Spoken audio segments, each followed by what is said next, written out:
p.m. in the Germantown Village Hall boardroom and also can be accessed through WebEx. This meeting has been given public notice in accordance with sections 19.83 and 19.84 of the Wisconsin statutes in such form that will apprise the general public and news media of subject matter that is intended for consideration and action. Roll call shows all village board members present. At this time, I'll ask us all to stand for the Pledge of Allegiance. I pledge allegiance to the flag of the United States of America and to the republic for which it stands, one nation, under God, indivisible, with liberty and justice for all. Thank you. Next item is President's Report. I have nothing of substance to report tonight. I think everybody is frozen, is tired of the cold, so I won't keep us here any longer than we have to with any information. I don't have anything really to report, so we can go on to the next item, which is announcements of forthcoming events of public interest, committee and department reports. We start with committee reports and committee chairs with Trustee Zabel. General Government Finance met earlier tonight, and we will meet again on March 15th at 6 p.m. in this room. Thank you. Trustee Miller. Public Safety will meet Monday, March 1st, 6 p.m. in this room. Thank you. Trustee Kaminsky. Public Works will meet in this room on Tuesday, March 2nd at 6 p.m. Thank you. Does anyone else have anything else for announcements of forthcoming events of public interest, committee or department reports? Trustee Wing. A little disheveled coming in here today. I know there's a lot of fire department people here tonight, and I just want to thank you because I just spent the better part of the last hour and a half at my sister's house in Germantown and watched her garage burn to the ground in very short order. When you say that every second counts, I really understand that now. It went very fast, and you responded. It's freezing cold outside. I was impressed with the fire department, the way they handled my brother-in-law and sister, and how they handled the whole situation, and there's still people there right now working on it. So thank you. Okay. Thank you for that. Anyone else have anything? Trustee Miller. Yeah, I do have one thing. The Deutschstadt Heritage Foundation, they're the people who run My Fest, have decided to cancel My Fest for this year. Unfortunately, they are talking about some alternative, and that's yet to be determined, but they are looking at some type of alternative this year yet. Okay. Thank you for that information. Anyone else have anything else for announcements of forthcoming events of public interest, committee or department reports? If not, we do have a swearing in of new fire department members. Could the new members come forward, please, and stand by the flag?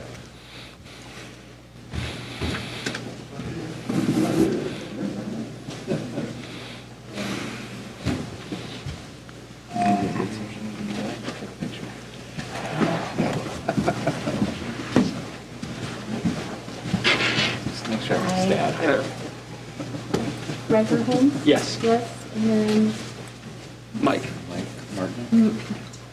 Martinek? Martinek.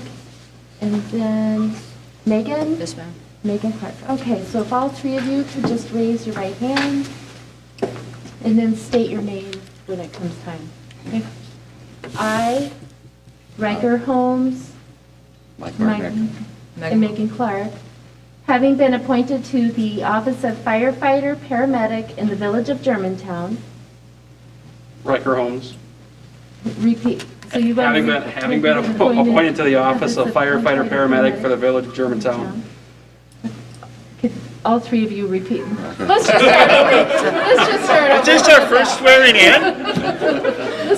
So I'll say it and then you repeat after me. How about that? Got that. Okay. I, and then state your name. I, Riker Holmes.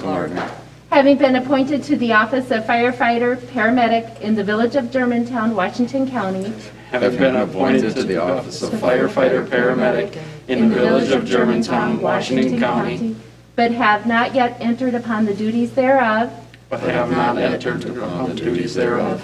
swear that I will support the Constitution of the United States swear that I will support the Constitution of the United States, the Constitution of the State of Wisconsin, the Constitution of the State of Wisconsin, the Code of Ordinances of the Village of Germantown, the Code of Ordinances of the Village of Germantown, and will faithfully and impartially discharge and will faithfully and impartially discharge the duties of said office the duties of said office to the best of my ability, to the best of my ability, so help me God. so help me God. Good job, thank you. Could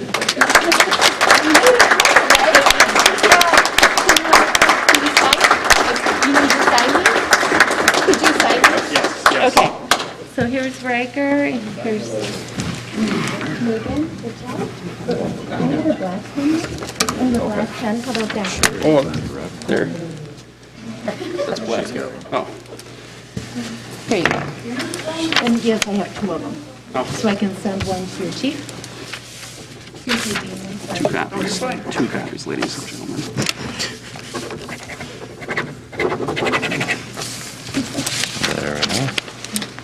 Thank you. Thank you much. Thank you. Thank you. Thank you. Thank you. Congratulations. Thank you.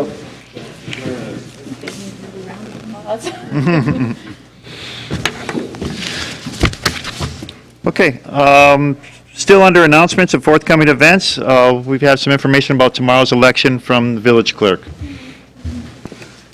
So tomorrow, there is a statewide primary election for State Superintendent of Public Instruction, and the village will also see a school board primary and a District 2 village trustee primary. Polls will be open from 7 a.m. until 8 p.m., and we're looking forward to an election tomorrow. All right. Thank you. Thank you for that. Next item on the agenda is citizen input and public appearance on items not subject to a public hearing. There are no public hearings on tonight's agenda. Before I ask for individuals to come forward via WebEx or within the audience, I do have several emails to read that we received over the last several days. The first one was received on Saturday, February 13th, and it is says, Dear Mr. Walter, a few years ago, my wife and I discovered the Appleworks Winery at Banky Estates. We were more than pleasantly surprised by the elegant environment in this rural Germantown oasis. Not only were the wines superb and beyond our expectations, but the atmosphere was most welcoming and personal. The attention to detail was apparent not only in the wines and the menu, but also in the winery, beautiful and unique decor. Since our original visit, we have returned a number of times with family and friends. We do not live near Germantown, however. Due to our positive experiences at this lovely winery, we have become much more familiar with the area and have frequented other businesses there as well. We have become aware that the Bankys are hoping to expand their business by establishing an event space. What a positive thing this would be for Germantown. Although this winery is almost an hour from where we live, we do not think twice about driving there for a quiet, relaxing afternoon or evening. We would not hesitate to plan an event there, as we have no doubt it would be a well-organized and beautiful venue. It is clear that Kevin and Lisa Benke have a passion for their work, which is reflected in the welcoming and refined environment of their winery. And it is signed sincerely, Eric Buell. Next one was received on Sunday, February 14th. Dear Mr. Walter, I'm writing you in support of Appleworks Winery request to expand their operations with an event hall. I'm a local small business owner myself and have hosted many client appreciation events at Appleworks Winery over the past 5 years. I have also visited Appleworks on my own with family and friends. Kevin and Lisa Banke, the owners, have always run a very professional business, and it has been great to work with them.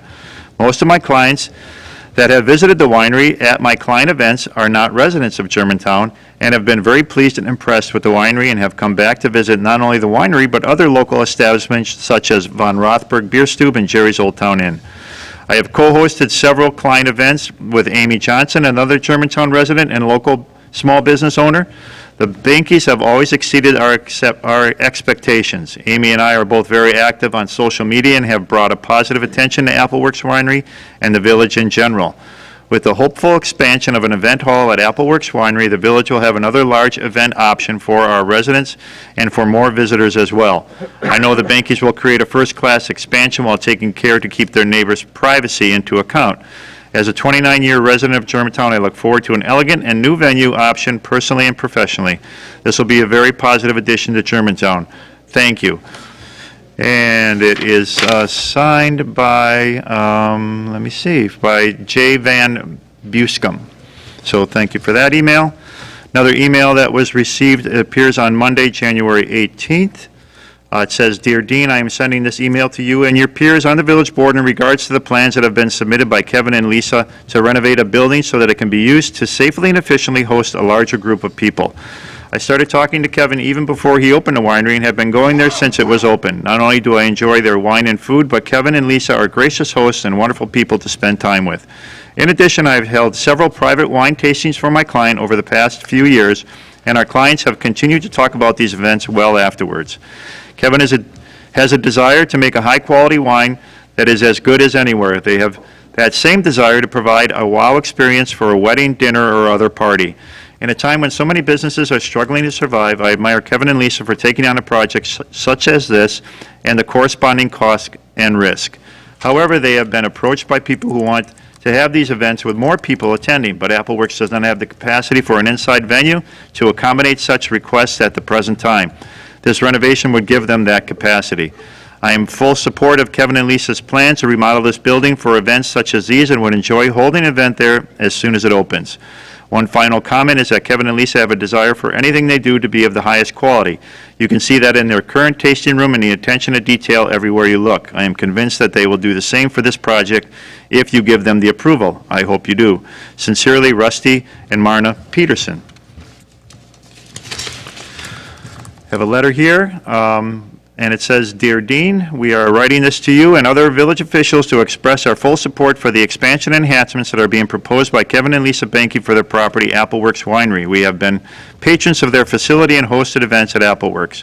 We have known the Benkes for some year and can tell you that they are people of the highest integrity and honesty in their personal and professional relationships. We say this because we know that when they say they will find solutions for and mitigate concerns about traffic, potential congestion, and noise matters having to do with their proposed new facility, they mean it. Knowing and understanding their character and integrity, we welcome their proposed expansion to the community. AppleWorks Winery is an upscale and completely unique complement to the village of Germantown. You can rest assured that the facility they are proposing will be no less unique. We see this as a great addition to the community for business events, family gatherings of all kinds, and the absolute perfect place for brides and grooms to celebrate their joyous day. Please look favorably upon this request being submitted by the Benkes. The village will be all the better to have a gathering hall such as the one they are proposing. Sincerely, Carol and Jean Mary." Now, the letter is submitted February 3rd. "Dear Mr. Walter, when I heard about the Benke Estates desiring to develop an event space on their beautiful property, I felt compelled to express my support and encourage the village to consider this opportunity. As a disclaimer, there is no personal gain for me to write this letter. I am simply writing as a satisfied customer who supports local business and its growth. In the spring of 2019, I planned an event with Kevin Benke at AppleWorks Winery for my place of work, JW Speaker Corporation. The event was focused on creating camaraderie among staff by having a simple evening enjoying flavors and conversation. I was highly impressed and pleased with how talented they were in creating a warm, inviting, and clean space at the winery. I had many of my co-workers asking to return there for our next event. Prior to this successful event, my wife and I visited the winery a year after its opening. We have heard about it from family members who lived out of town but looked online searching for things to do in the Milwaukee area. They went and then recommended it to us. We could not believe that they had found this before we did, considering we are residents of Germantown. Upon visiting, we quickly learned that their secluded property was filled with great hospitality and customer service given by Kevin himself and his own family. All have shared their passion for working with local businesses on their menu and the process of barreling wine on their property. Likewise, the winery's charming buildings was given careful thought and design in making customers feel at home and welcomed. From my memory, the building also incorporates and respects the history of the property prior to it becoming a winery. As Germantown has been given a hidden treasure among Benke Estates' hard work and vision in their winery, I can only imagine the success of their new endeavor in creating a larger event space for our community on this secluded property. They are talented, honest, and hardworking individuals who value family. I highly encourage you to consider their plans that would benefit our tourism and other local businesses within the village. And this is sincerely Matthew Weish. Another communication from February 6th. Dear Mr. Walter, I'm writing to you in support of Appleworks Winery request to expand their operations with an event hall. As a local small business owner, I have hosted multiple small group events at Appleworks Winery over the past 5+ years. The owner, Kevin and Lisa Benke, have always been a pleasure to work with and uphold the finest standards in regards to their venue, the products offered, and service. I feel the utmost confidence when hosting my very important clients at Appleworks Winery, which provides a relaxing and elegant setting that is of high caliber. The feedback I have received from my clients that have attended these events has been extremely favorable. It is important to note that a good percentage of my clients live outside of Germantown, yet mention their plans of returning to the winery again on their own. Kevin and Lisa pay attention to detail and strive to provide a safe and enjoyable experience for all their customer and guests. Some of the previous events I've co-hosted with other Germantown residents and business owner Jay Van Buscom. We are both very active on social media and have brought attention not only to Appleworks Winery, but to the Village of Germantown as well. With the hopeful expansion of an event hall at Appleworks Winery, I anticipate hosting and co-hosting future events that will allow a larger number of clients to attend. As a business owner, I welcome the potential of new business leads and contacts when joining forces with other local businesses. I am confident that the Bankes have a clear process in place for the expansion and will take care to mitigate the potential for increased traffic and noise. As a resident of Germantown, I look forward to a new and elegant venue to host and enjoy personal events at. In closing, I implore you and the Village of Germantown to consider the positive results that I am sure will come from this new event hall. I strongly feel that the positives for our community will far outweigh any potential concerns. And that is sincerely Amy Johnson. And that is from A Room with a View, Cruise and Travel, LLC. Now, the letter received Friday, February 12th. Mr. Walter, I'm writing to you in support of Appleworks Winery and their planned expansion. As a Menominee Falls resident, realtor with Shore West Realtors, Menominee Falls Germantown office, and independent business owner with Stella and Dot family of brands, I have enjoyed Appleworks both as a customer and a fellow small business working to support like-minded entrepreneurs in their community. I believe their family-owned business is an asset to your community. They have been part of the community for many years as residents and business owners. The opportunity for them to expand and grow their business so more people can enjoy Germantown should not be hampered or discouraged. In my visits to the winery, I have only found the patrons to be respectful, well-behaved, and courteous, looking to enjoy handcrafted wine in a clean, friendly environment the Bankes have poured their heart and soul into. It is impossible to visit and not notice the attention to detail that has gone into every aspect of their business, from the interior, personally remodeled by business owner Kevin Benke, to the bottles and glasses featured, the logos designed by daughter Jennifer, the cheese boards carefully curated by Lisa, and of course the wine that is Kevin's pride and joy. I hope you will allow Appleworks Winery to move forward with the renovation plans that will offer residents and business owners of Waukesha and Washington County and beyond to enjoy a unique meeting and event space, unlike any others in the area. I look forward to supporting their business for many years to come. Please contact me with any questions. And that's from Sarah Derevin. Last communications that I have was received on February 12th. And it states, Dear Mr. Walter, a few years ago, my wife and I discovered the Appleworks Winery at Benke Estates. We were more than pleasantly surprised by the elegant environment in this rural Germantown oasis. Not only were the wines superb and beyond our expectations, but the atmosphere was most welcoming and personal. The attention to detail was apparent not only in the wines and the menu, but also in the winery's beautiful and unique decor. Since our original visit, we have returned a number of times with family and friends. We do not live near Germantown. However, due to our positive experiences at this lovely winery, we have become much more familiar with the area and have frequented other businesses there as well. We have become aware that the Bankes are hoping to expand their business by establishing an event space. What a positive thing this would be for Germantown. Oh, this is the one I read already. This is from Eric Buell. I apologize. That's all I have for communications in regards to emails or letters that were sent to the village. Does anyone within the audience or with us via WebEx wish to come forward for citizen input or public appearance at this time? All I would ask is those that are in the audience is to come to the podium and state your name and your address for the record. If you have joined us via WebEx, you can make your wishes known, and the moderator will make sure that you are put on speaker so that everybody can hear you. Anyone wishing to come forward to speak to speak in regards to citizen input or public appearance? Sir?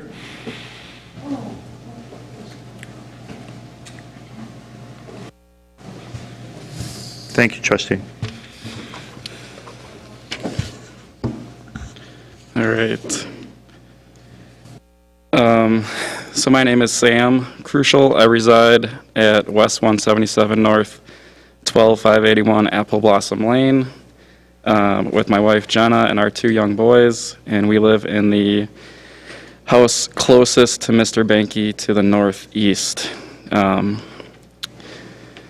We expressed some concerns at the public hearing in December and then wrote a letter that was read by President Walter on January 4th.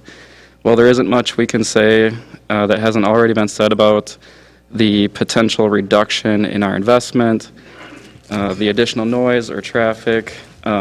Really three things struck me as I listened to the January 4th meeting online. First, Mr. Banky stated that he doesn't feel as sorry for us because we knew what we were getting into by purchasing the lot next to a winery. Yes, we knew there was a winery there, but we were really never made aware that he intended to open an event venue on the property that would attract up to 150 guests plus employees, causing excessive noise and additional traffic. We also were not aware that he would play amplified music outside since we purchased the property in early spring when the weather was cool. And from what Kevin has stated and presented in his letter that's in the materials today, I think, he started playing music outside in 2019 after we purchased the property.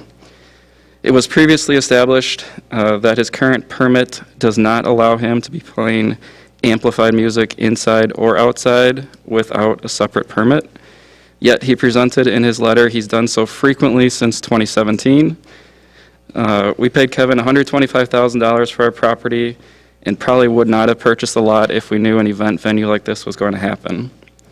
Mr. Banky also stated that he would hire someone to ensure the doors and windows stay shut during the weddings, and we find that obviously hard to believe.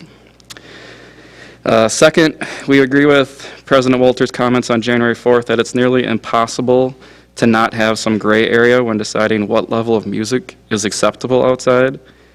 No, we're not contending the winery. The winery is fine. We're okay with that. However, we feel strongly that Mr. Banky will continue to bend the rules and increase the level of music outside if the event venue is allowed. As an example, we're assuming at some point someone will want their wedding ceremony to be held outside. We assume this is as Kevin has already been approached to hold ceremonies on his property. Is it realistic that no amplified music will be played during the ceremony? What about the increased level of noise just from having 150 people in the same space during the ceremony or when guests are coming to and from the event? We're holding 1 or 2 person performers, as has been the case in the past, with guitars or violins up until like 8 p.m. on the weekends at the winery tasting room. The last and most important item that struck me from the January 4th meeting is that several of the trustees made comments about how, if you lived where we do, you would not be happy with having a wedding venue so close to your house, especially since we didn't choose to live near it, and that you live in rural areas for the same reasons that we do. So our hope is that when you take this up for a vote, you ask yourselves, if you were us, we have 2 little boys, would you be okay with a wedding venue next to your backyard? Would you be okay with having your children play in the yard or ride their bikes down the private road where strangers will be walking nearby, or driving through unknowingly that there are little kids around and potentially at dark, where there are very few lights? And speaking of the private drive, the 3 residents on Apple Blossom Lane, we maintain that road. We're required to pave it and plow it, so extra traffic, even a few cars, directly impacts us. At the end of the day, we're not looking to cause any bad blood between our neighbors because we plan to live there for a long time. Mr. Banky's letter indicated he was insulted that we would ask there be a condition requiring him to live on the property. No insult was meant by this suggestion. In the public hearing and the last board meeting, Mr. Banky said numerous times that he has an incentive to keep the noise down from the event venue because he lives on the property. But what happens to that incentive if he no longer lives on the property? We believe that if the event venue is approved in any way, the rules will continue to be bent and over time broken, with the burden of reporting it put on us. We believe that because of past experience with the applicant, and while that past experience is not always directly related to the winery property, it is directly related to the integrity of the applicant. Thank you. Thank you for coming forward. Is there anyone else that wishes to come forward for citizen input or public appearance at this time? Disallowance of claims, she wants to speak during that item. Okay. Are you okay with that? That's up to you. Okay. My name is Kirk Will, W177N12604, Apple Blossom Lane, so the property is second closest to the proposed wedding venue.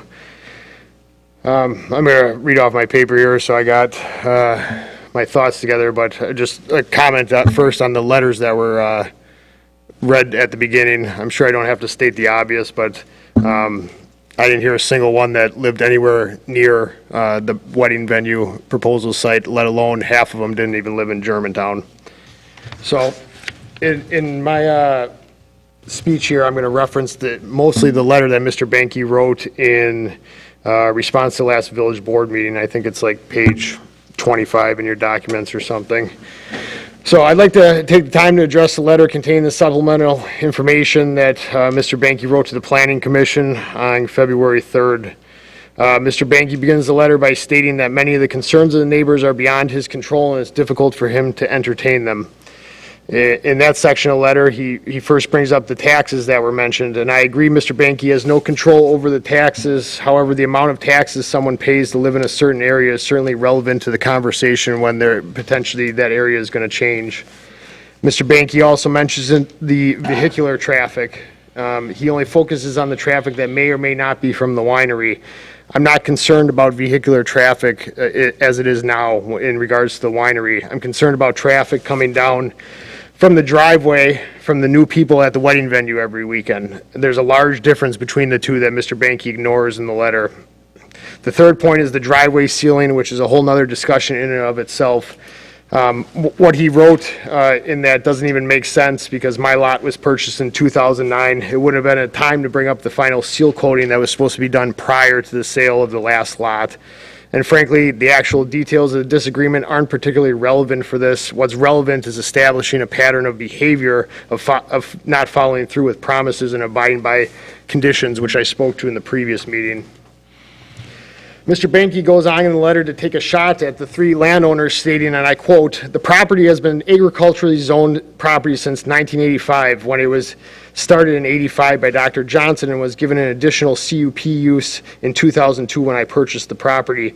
In short, it's been an agricultural, retail, commercial mixed use for 35 years. So when neighbors purchased next to the property, it was pretty clear that they didn't do any kind of due diligence regarding the property being zoned agricultural too." So I took a look at the agricultural 2 zoning codes. It has the same permitted uses as agricultural 1 for the village of Germantown. And that includes beekeeping, dairy farming, crop raising, grazing, livestock raising, orchards, plant nurseries, poultry, raising trees, sod farming, and a few others. Nowhere did I see anything that makes noise to 11 p.m. or anything that even makes a whole lot of noise in general.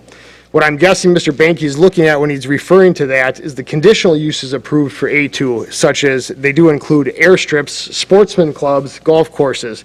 Well, those are all conditional uses, and that's literally why we are here. We're not talking about the permitted uses. If you look in 17.42 of the code, it states the village board may authorize the zoning administrator to issue conditional use permit for conditional uses after public review and hearing, provided that conditional uses and related structures are in accordance with the purpose and intent of this chapter and are found not to be hazardous, harmful, offensive, or otherwise adverse to the environment or value of the neighborhood and community. So that point, I think, is pretty moot, that he says that we didn't do our due diligence. It's not a permitted use. It goes on in his letter that, no surprise, when the meeting was delayed from January, I figured Mr. Banky was getting a sound study, and it looks like he obtained a sound study from Rydell and Associates, which appears to be a legitimate acoustical consultant based out of Milwaukee. On page 2 of the analysis, the last paragraph, it speaks about the sound from the winery. Again, I don't know why half of this document is talking about winery sound. It's not the issue here. It's a misdirection from the actual issue. If you go to page 3 of that document, section G, subsection I, it states the resulting noise at the nearest property line is 450 feet. Again, that's another misdirection. That's 450 feet from the property line to the existing winery. I don't know why this portion of the study was done regarding the tasting room. The approximate distance from the proposed venue to the nearest property line is less than half that at 200 feet. Page 4, yet again, in this portion of the study was done regarding tasting room noise. It's irrelevant to the conversation. The study gives its first conclusion regarding predictions of noise in the submitted plans by Mr. Banky, and states that regarding the actual submitted plans that Mr. Banky gave to the state for the proposal. And it talks that the venue would be, and they quote, indistinguishable from other background noises. However, if you look, the study was conveniently done between 12 and 1 p.m. on February 3rd, and it refers to other ambient noises going on that would make it indistinguishable. Well, the last I checked, wedding music is not typically played around noon. The study then goes on to conclude with a paragraph that makes a prediction having hypothetical more sound deafening construction options that aren't actually even in the proposal. It's not shocking that a hypothetical construction was what a study that was paid for by Mr. Banky ended with. Mr. Banky goes on to list the distances of the residences from the tasting room. Again, I reiterate, we aren't here to oppose the tasting room that has been in place for years. We're here to oppose the wedding venue that is much closer. Mr. Banky goes on to list all the times that they've had live music from 2017 to 2021. While not reflected in the meeting minutes from January 4th, because I went back and looked, many of you may recall that Mr. Banky, I believe, stated the music was done by 6 p.m. In fact, it was suggested that the neighbors may be hearing music from elsewhere if they heard it past dark. By his own records provided, you can see there was 13 times the music was indoors and 3 times it was outdoors until 8:30 p.m. So the statement that he said that the music was done by 6 p.m. by his own records are false. Again, I'll make the point that I stated all along in all these meetings. The winery is reasonable and none of us have any issue with it. I'm just showing this to point out the pattern of misrepresentation of the facts and the willingness to abide by conditions. Another point that he brought up is a DOT study showing the winery is not going to increase traffic on 145 and the proposed wedding venue would not have an effect. Again, this just draws attention away from the actual issue. I don't really care about the traffic on 145. It's a state highway. It doesn't really matter how much traffic there is on 145. Even if it increased traffic on 145, I frankly wouldn't care. The concern lies in the increased traffic on the private drive where our small children play. The DOT didn't do a study on Apple Blossom Lane, they did a study on 145. In point 9 of his letter, Mr. Banky calls it insulting that if a conditional use permit were accepted, there should be a condition that he's required to live on the property. In one paragraph of the letter, Mr. Banky says that we didn't do our due diligence, and another, he's insulted because we are. The reason for that condition is obvious and was brought up by the previous speaker. The one and only thing I agree with Mr. Banky with is he shouldn't have to ask permission of his neighbors to build a structure he has a permit for, which was referenced in that letter for the storage shed. However, I don't recall that ever being a contentious topic in any of these meetings. Mr. Banky concludes the letter with, and I quote, "It's a win for everyone." And also, the winery, it's not a bar, and over the last 4.5 years, we have proven that without question.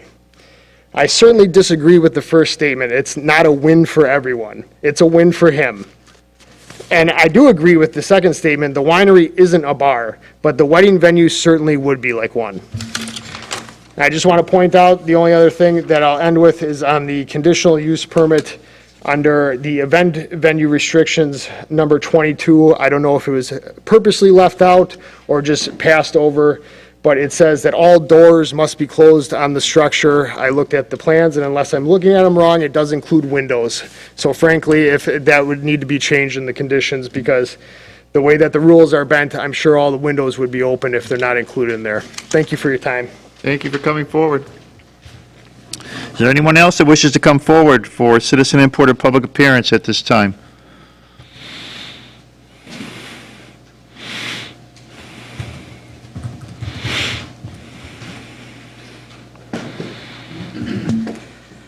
My name is Bob Warren. I live at West 168 North 10766 Juniper Drive. Just want to thank the board for allowing me to spend a little time here tonight talking with you. Also, I want to compliment those in the audience for showing up and being part of this process. Little background on me, I was on the village board from 2014 to last year. I actually sat right in Jolene's chair. Even though I'm not on the board anymore, I'm here as a interested resident. I can't even say that I'm a customer of the winery. I think I've been there the last 2 years a couple times. So suffice it to say that Mr. Beneke is not financing his improvements with the profits from my purchases. So while I was on the board, the 6 years I was on the board, I saw a lot of CUPs and amendments coming across our desk. And this one, in my opinion, is more deserving than most of the other ones that I've seen. This gentleman is willing to work with the village. He's willing to work with the neighbors to mitigate any concerns that may be out there. Just as kind of a refresher for the board and also those in the audience, we follow a roadmap. And these roadmaps are called SMART growth plans. They're called comprehensive plans. And these plans are developed by a community, by Germantown, based upon the input from the residents. Now, they focus on where should the growth be? What type of development do we want? What type of residential developments do we want? Where should they be located? So all of that information is put together and comes out as a report. I like to call it a roadmap. The roadmap that we have in hand now that the village is following and which the board will use to vote on this particular item specifically mentions development, supporting development. In particular, sit-down restaurants and specialty retail, exactly what we're talking about here. The goal is to promote compatibility between all existing and future land uses. But they also talk about an objective, and I'll quote this from the comprehensive plan. Minimize to the greatest extent possible the negative impacts any non-residential use may have on adjacent residential land uses. So it's the balancing of the greater good with the rights of the individual. That's what they will have to debate tonight to see where that balance is. So if we look at the winery in specific, and I've done research on this, I'm still interested in the village. I watch the meeting minute, or read the meeting minutes. I watch the videotaping of it and things like that. I actually met with Mr. Beneke on Sunday, on a cold Sunday, to get a better idea of who he is, what his vision is, what does the site look like, what are the neighbors' proximity, and what are the issues here to decide if I really wanted to support this. So to me, he's proved he's a good neighbor. He's invested a lot of sweat equity and money to maintain the buildings, planted and replanted trees. He actually removed contamination on his site, ammonia. Who wants to be living next to a property that has ammonia? He's got a track record with you. He adheres to current restrictions of operation. And also looking at the police records, there's been no reports or complaints that have been filed in the past years of his operation.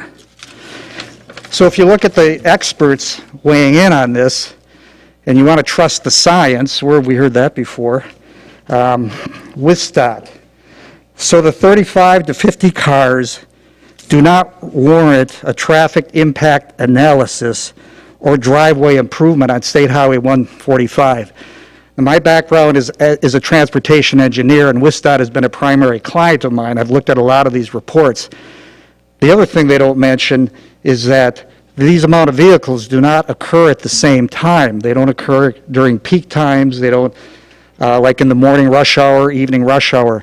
So that's why WISDOT is comfortable as far as the traffic not being an issue at all. Noise has been raised as a concern. I looked at the Rydell sound study, and it's very thorough and detailed. They use 95 decibels as the source of the noise to do their measurements. Now, I could yell louder than 95 decibels, and they noticed that the property lines, it was indistinguishable at the nearest property line. It blends in with the existing ambient noise, and ambient noise could be traffic, it could be animals. In fact, they mentioned something about somebody snow shoveling was making a louder noise than what they were recording. But on top of that, in my opinion, he addresses the noise issue. It's really not a noise issue. The building will be sound insulated, and if you want to take notes on this, he's using a high-density mass-loaded vinyl on the walls and ceiling. So on top of it, him already meeting criteria for the noise, he's going to spend more money to insulate that building with noise reduction. So the other comments I'd just like to make here is the other concessions that he's made. The CUP is not transferable to a new owner unless it's a family member. There's no hard liquor, no amplified music, and the music stays in the buildings with the doors closed. And in addition to that, to assure that the doors stay closed, is that he's upgrading his HVAC, his heating and ventilation system, to ensure that the doors are not operated for heating and cooling purposes. And weekend hours of operation 6 to 11. So all that said, my message to the adjacent property owners is to look at his track record, look at the studies he has performed, and the concessions that he is willing to make to address your concerns. And look at the backstop that you have in the wording in the proposed conditional use permit. If the village receives complaints regarding noise or other negative impacts on surrounding neighborhoods, the owner shall work cooperatively with the village to mitigate and resolve. So in conclusion, if I was still sitting in that chair, there would be no doubt in my mind that I would vote in favor of this amendment. Thank you. Thank you for coming forward. Is there anyone else that wishes to come forward for citizen input or public appearance? Anyone within the audience or anyone that's online with us? And please state your name and your address for the record. My name is Jeff Grogan. I live at West 210 North 11030 Spring Hill Lane in Germantown. And I'm just here to voice my support for Kevin and Lisa Banky and their expanded venue. Kevin is a hardworking man of great integrity. I've known him for over 20 years. In my mind, a wedding venue, you look at some of the other wedding venues in the area, and they're hardly ever packed, and it's very few and far between weddings. It's not like it's every single day, every single weekend. So I know what Kevin says he's going to do. He will get it done, and I have full faith in what he says. That's all I have to say. Thank you for coming forward. Is there anyone else that wishes to come forward for citizen input or public appearance, either within our audience or online?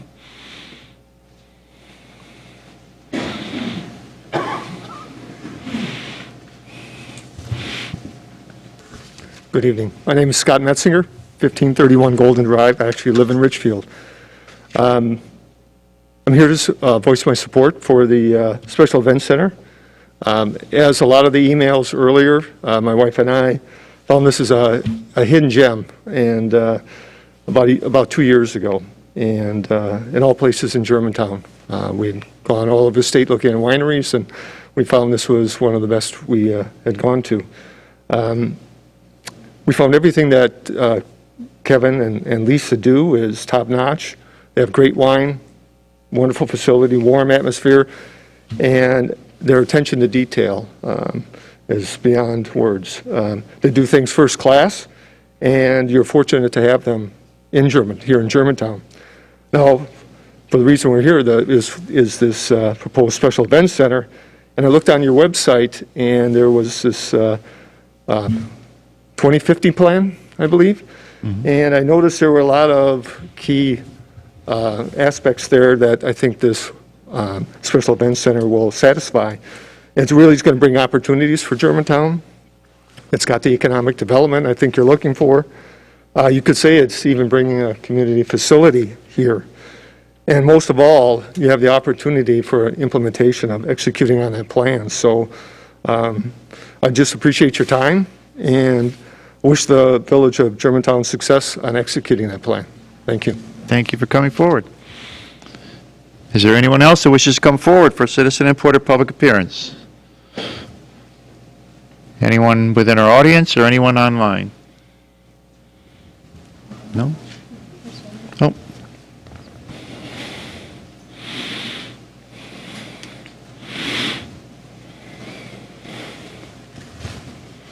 My name is Jason Otto, North 114, West 15141, Vicksburg Avenue. I will not be speaking about the Apple Creek Winery tonight. So I am just here as a concerned citizen that I know that one of the agenda items tonight is a new audio-video system for the boardroom here. I think that all of you guys maybe got an email, or the core group got an email with just some of the concerns on there as far as the system that was proposed. And I just asked that before voted on tonight, maybe that a little bit more due diligence be done to make sure that the 3 bids that you did get were more apples to apples than apples to oranges.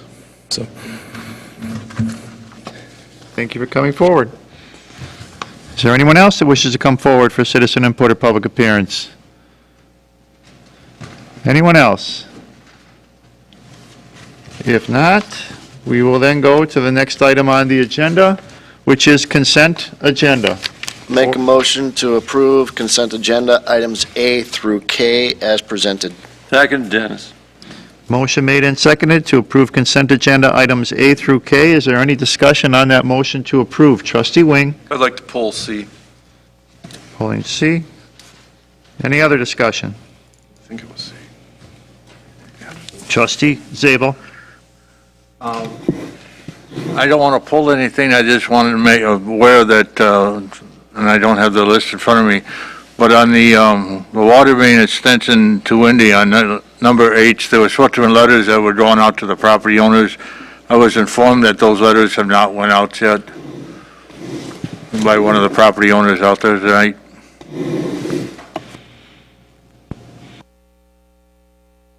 Trustee Baum. What does that mean? Do you want to pull this? I'm or just, do you- just pointing out to staff that the letters need to go out so should that this- they're aware of the project. So should this not be voted on or not be addressed tonight until Oh, I don't everybody think- gets notified, or what? I don't have a problem with it being addressed or voted on. I just want to make sure that they do get letters out to the residents, as it'll be time before. It really does have little or no effect on the people, but there will be an assessment to some extent, but they need to be aware that it is coming. Okay. Yeah, it's an award of a contract, so it's not a start of a construction date. I'm sure it's not going to be started this week, next week, or before April. Right, and it is considered a utility project because we're tying in a couple water main systems. Correct. Thank you. Any other discussion on the motion to approve consent agenda items, all except C? No further discussion? We'll do roll call vote, please. Trustee Baum. Trustee Myers. Aye. Trustee Hudson. Aye. Trustee Kaminsky. Trustee Miller. Aye. Trustee Pieper. Aye. Trustee Wing. Aye. Trustee Zabel. Aye.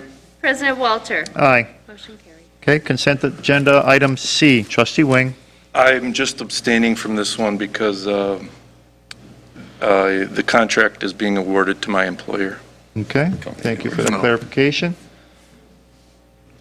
Would a motion be in order then? Make a motion to approve item C on the agenda, the replacement of the fire station generator as proposed for $17,600. Second. Motion made and seconded. Any discussion? No discussion? Roll call vote, please. Trustee Baum. Aye. Trustee Pieper. Aye. Trustee Hudson. Aye. Trustee Kaminsky. Trustee Miller. Aye. Trustee Myers. Aye. Trustee Zabel. Aye. President Walter. Aye. Motion carries. Okay, takes care of all items on consent agenda. Next item on the agenda is unfinished business, starting with unfinished business item A, conditional use permit amendment for Kevin H. Benke, agent and property owner of the Appleworks Winery LLC, located at West 179 North 12536, Fond du Lac Avenue, to allow an expansion of the existing business to and use of the property as a venue for weddings and other events, a 5,150 square foot building with seating capacity of 125 persons, an outdoor patio with 900 to 1,080 square foot covered shelter, an outdoor fireplace, and 35 to 50 car vehicle parking lot. Point of information. The last time this was in front of me, I believe there was a motion to approve. Does that motion still stand? Village attorney. Gotta do research. Be in the minutes. Yeah, I'd have to look at the minutes. I don't recall. Madam Clerk, do you recall where it left off? The minutes are actually in the packet. I believe they start on page 107.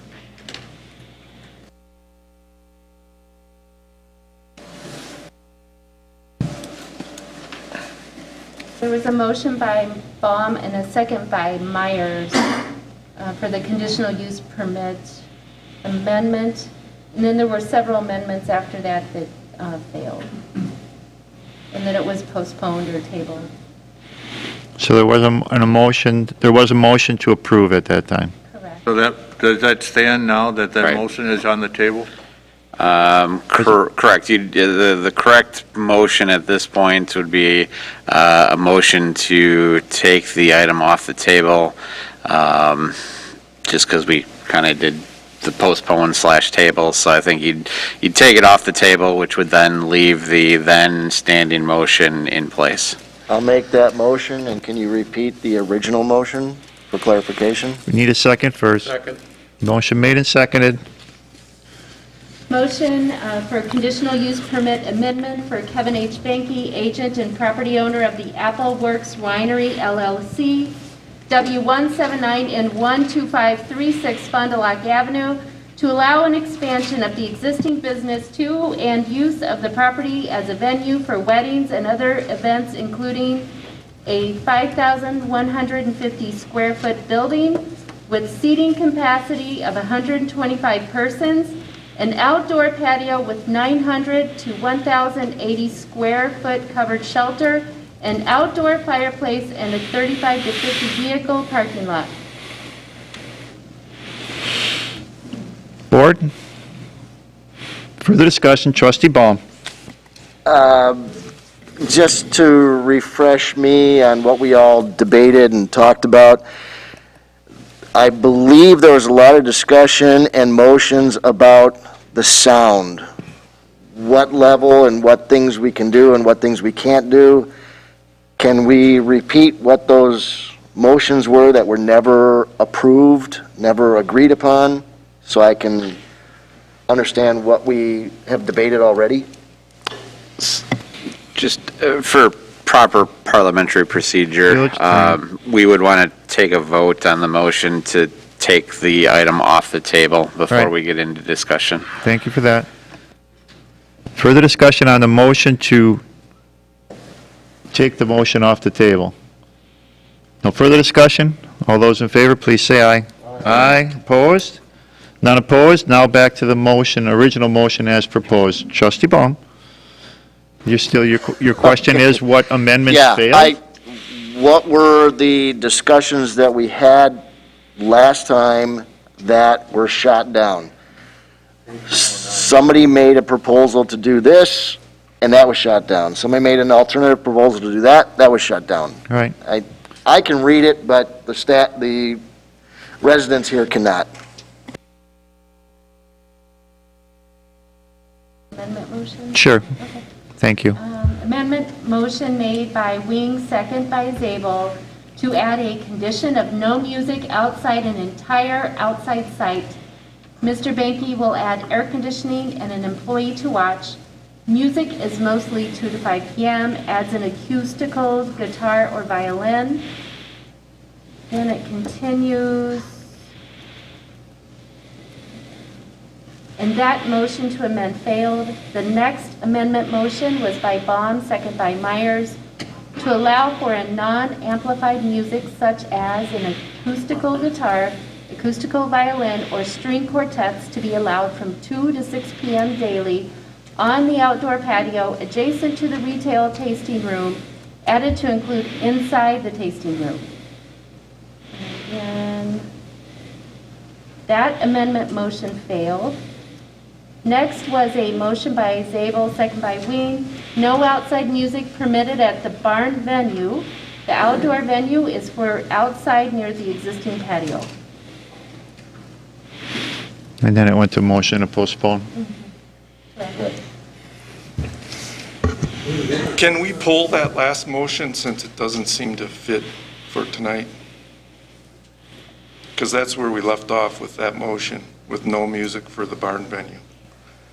That motion to amend, Yeah, that amendment is pretty much already in our existing CUP that has been reformulated, I guess you could say. They don't allow music outdoor at the wedding venue, according to this CUP.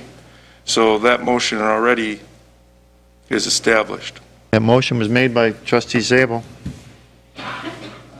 And I guess that withdraws illegal. The motion that was here was definitely not voted on by these minutes. The Not the motion last to one. amend. The last one. But I do notice that the new CUP that's in front of us tonight that's been highlighted has those wordage in there. Do we need something to get out to where we're at now and to update our motions to include the newest updated CUP that has come from staff and from the meetings that occurred between this meeting and tonight's meeting? Yes, I would say that the easiest way would be to just withdraw the existing motion to amend, which would be the no outside music at the barn venue. And then ultimately follow up with a motion to approve the CUP as it's in the packet, plus whatever amendments are made this evening to it, if there are any. Okay, hearing that, I will withdraw my motion to amend, and the second has to agree. And I think I was the second, so I agree. And then I would put on the floor that we amend the original document with the new CUP that's been drafted by staff. It was highlighted in our packet. You amend the motion to Yes. include? Well, the original motion was to approve the CUP. Correct. Now we're in the process of doing amendments. Right. So I'm making a motion to amend the original, the original one that was in front of us a month ago, or whatever it was, with the Current new language. CUP that was put in front of us, this deal from staff Tonight, tonight. okay.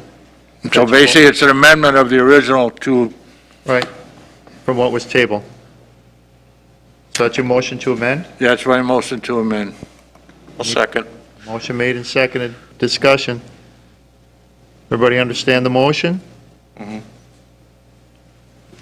Trustee Baum? Does everybody in the audience understand what they're talking about? This needs to be read to all the people so they understand what we're agreeing to. Well, we're only agreeing to the current language. We're not agreeing. I don't To believe support it. anybody in the audience has seen this current language. That's why I'm trying to clarify for them. It's been published. It was in the packet that went out to everybody. Correct. I think they will once we start talking about it. If you don't understand it, give me a high sign so I can argue for you, okay? Give them the high sign. Not a finger. Trustee Miller. Well, I was going to say the same thing, we should just go through the differences between the first CUP and what's currently here, at least the highlights of it, so that the audience understands. Right, that's what Emily's ready to do. Sure. Associate Planners and She's got to talk. So I'm not sure on the page that the conditional use permit starts, but I can highlight the differences of the conditional use permit with the highlights on it, which would be different from what was recommended at the last meeting on January 4th. Page 28. Okay, so page 28. So the first changes are really just adding specifics about each of the uses included in the conditional use permit, and which buildings they are associated with. Condition 3 was added, saying that the conditional use permit shall be transferable to a family member only. In the event there's a change in the owner or operator of the winery outside of the winery, event venue, or storage operation outside of the family, the CUP would become null and void, meaning the new owner would have to come back and get a new conditional use permit from the board.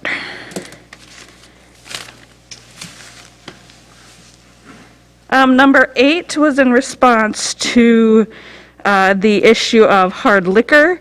There shall be no licensing for the sale or dispensing of hard liquor on site for business purposes. In the event the property owner would like to apply for an additional liquor license, a hard liquor license, an amendment to this conditional use permit would be required by the Plan Commission and the Village Board prior to the issuance of said permit. Yep. You all understand what that means? If he wants to come back for hard liquor, he's got to come back through this process again. And you're all going to be welcome to debate it again, there'd be public hearing. okay? Number 9 addresses kind of some concerns from the Wisconsin Department of Transportation that are sort of unrelated to the use, just restricting additional accesses to the property. This condition does not address any sort of traffic impact from the proposed use, but simply recording a deed restriction to clean up an issue that was discovered during their review of the proposed use. Number 10 is a maximum property capacity, and that shall not exceed 200 persons at any one time, not including the service staff. Let's see. Under winery-specific conditions, number 20 was crossed out and replaced with number 18. Outdoor music on the winery patio shall be permitted between 12 p.m. and 6 p.m. only, Sunday through Thursday, and from noon until 8:30 p.m. on Friday and Saturday.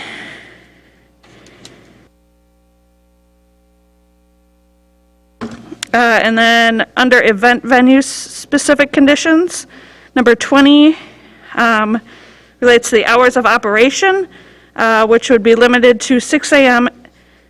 from 6 a.m. to 9 p.m. Sunday through Thursday, and between 6 a.m. and 11 p.m. on Fridays and Saturdays. Cleanup may take place between 11 p.m. and midnight on Fridays and Saturdays. The event venue would be limited in capacity, not including service staff, to 150 guests. And there shall be no outdoor music permitted as a part of the event venue. All venue building doors must be closed while music is played inside the venue. And then number 26 is crossed out because that was addressed in the general conditions for the property. Any questions on those? One of them, you said 200 people, not including staff, and then on another line, it said 150 guests only.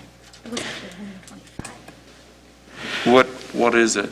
So the, Or is it two different things? they're two different things. So the maximum capacity for the entire property would be 200 people at one time, Not including staff? not including staff. Okay. And the maximum number of wedding venue guests would be 150, also not including staff. I'm a little confused on the parking. How many spots are there now? Turn the mic on again. The applicant says about 30 or 35. If there's only 35 parking spots, how can we have a max capacity of 200? Where are they going to park? Add parking. How many spots? Anywhere between 40 and 50.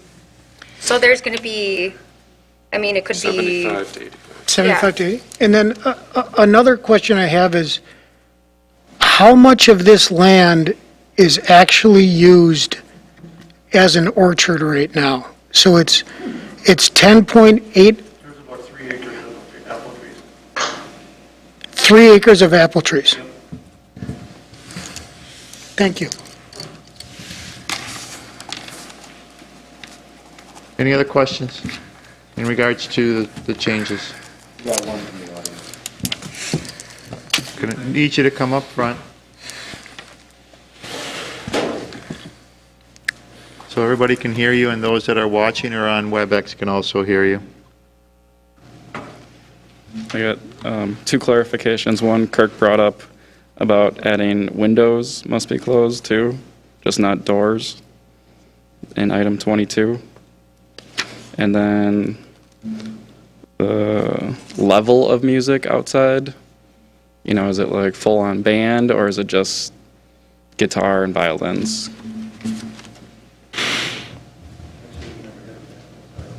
Thank you.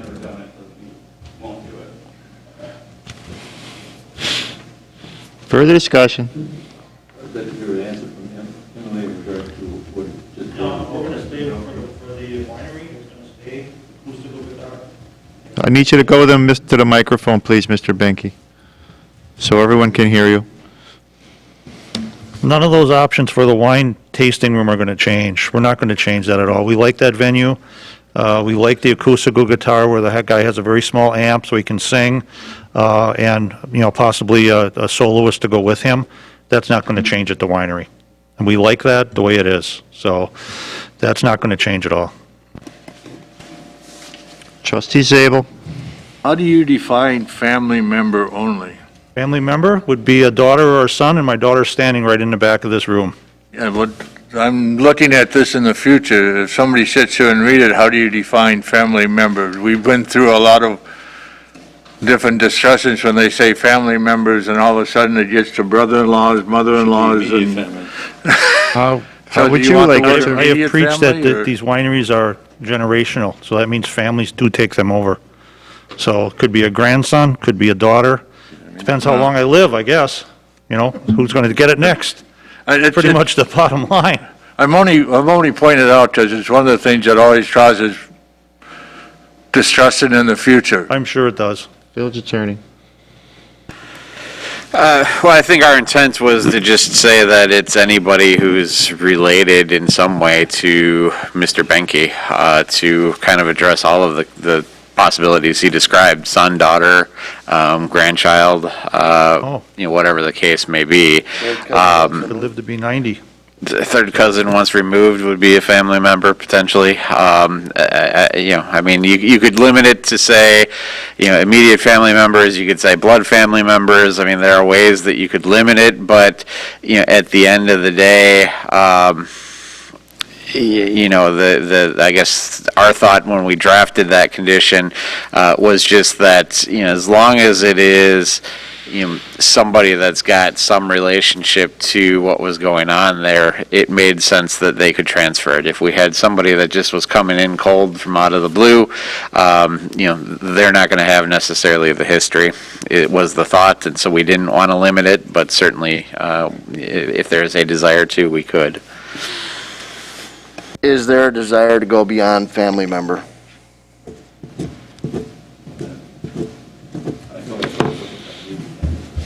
Yeah, to me there is, and I just wanted to make sure everybody understood it, because it always means something different to everybody. Further discussion? Trustee Myers?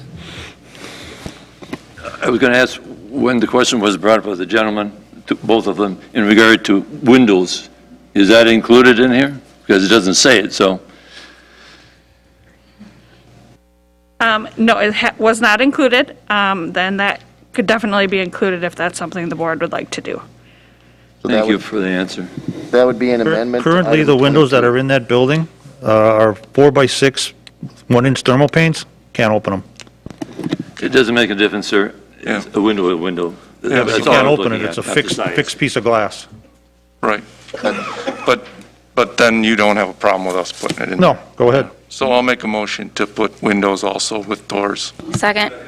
Kind of self-defeats the mass vinyl if I open the window, because then there's going to be an opening. Motion made to amend and seconded. Any discussion on the motion to amend? No discussion? All those in favor, please say aye. Aye. Opposed? None opposed? Motion carries. Back to the motion as amended. Further discussion? Trustee Miller? I want to get some answers on a couple things. First off, the distance to the closest property, I've heard a lot of different feet between that. This building is the closest one to the winery, correct? It's across the parking lot from the tasting room? Is that right? Not the new building you just It's about installed, 100 but... feet further than my current licensed envelope. Right. So you just built a new storage building. It is Right. not that one. No. It is the one that's next to the tasting Correct. room. The one with the next to star the on it? tasting room. One with the star on it. The entrance is going to face to the west, is that correct? Going to face the tasting room. Going to face the tasting room, which is Correct. west, and to the west, there is a vacant field. Yes. And to the closest house, how far is the closest house from there? Could I just have a point of order? Correct. Does this have any change in the motion that's on the floor? Current It's- motion on the floor is to accept the current changes to the CUP. As amended. If unless we're making a change to the current language, then this discussion should not be happening right now. Not through this motion, but it can after this. Well, I really wanted to get to address the noise and the mitigation of the noise, but that's, Change the motion on the floor. Are you trying to change the motion on the floor? I'm not. Okay, then we can't talk about this. Discussion on the motion that's on the floor, which is the... It was outlined the first time for the changes made.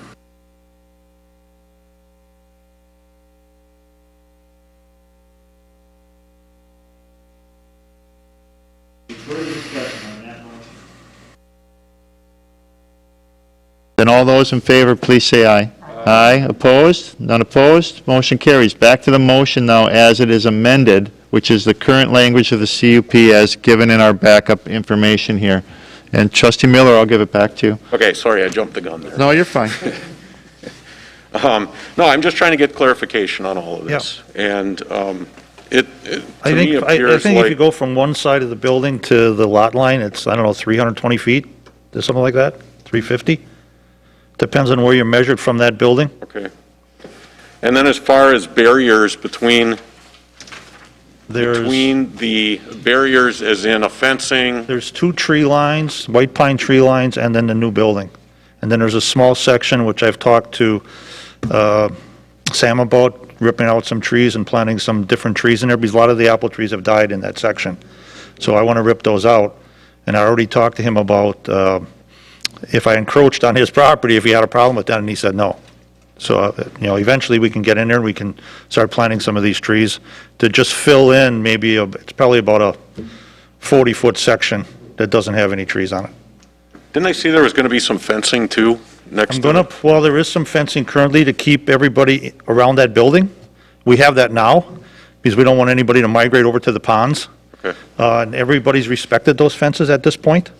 But around the event building, we're going to put a gate between the two buildings. Can't see it on this map, but they're going to put a gate between those two so you can't walk through there. And on behind the building, there's a small roadway there to service the propane tanks and the holding tank for the fermentation room. We're going to put a gate through there too, so somebody would really have to crawl into the orchard to go towards Sam's residence. I proposed that initially in the initial plan that was listed in there. How hard is it for somebody to walk? Trustee, So I didn't hear. he still has the floor. Okay. So the biggest issues I shouldn't say the biggest issues, but the issues I'm hearing is noise, obviously. That's Yeah. always a big issue. And That's I think, a major concern between Will's and Herschel's. And I think I've tried to, entertain that with the mass vinyl in there and the HAVC systems. I don't believe there's going to be any music coming out of there at all, based on the testing we did on the tasting room. And the tasting room has no sound barrier at all. This current new project will. So a lot of if you looked at his sound reports, a lot of that is based on the testing we did in the current building, like I say, which has nothing. It's just insulation, 8 inches thick, drywall, and hardly nothing came out of there. Right, and I know there was a question about why you did a comparison or a Yeah, study we wanted on to get, we wanted to get a reference point, like anything, you want a reference point. So we wanted to know what the current building would be, and then we can extrapolate that into what the new building improvements are going to be. And the sound fellow that, Craig did all that, he did, I think, a great job because that's what they do. I mean, that's why you have somebody come in and know more than you do about a specific item, and he was very knowledgeable. I know he said he would try to be online today to try to change that, I don't know if he is or not. He is, so you could ask him. He's on, great. If you want to try to explain a little bit of the report in layman's terms, that would be wonderful. Sure, as long as that's all right with the board right now. Sure, go ahead. Sure. So what we try to do is, as Mr. Frankie said, establish a reference point of a worst-case scenario. Worst-case scenario at this point was playing to a set level, which a industry standard level of 95 decibels being rated at a control desk. So within the tasting room itself, we were playing a sound system at its maximum capacity to get to 95 decibels. And then we took measurements at the property line, which is usually the line of reference for any sort of contention between neighbors. That's where all sound limits are measured.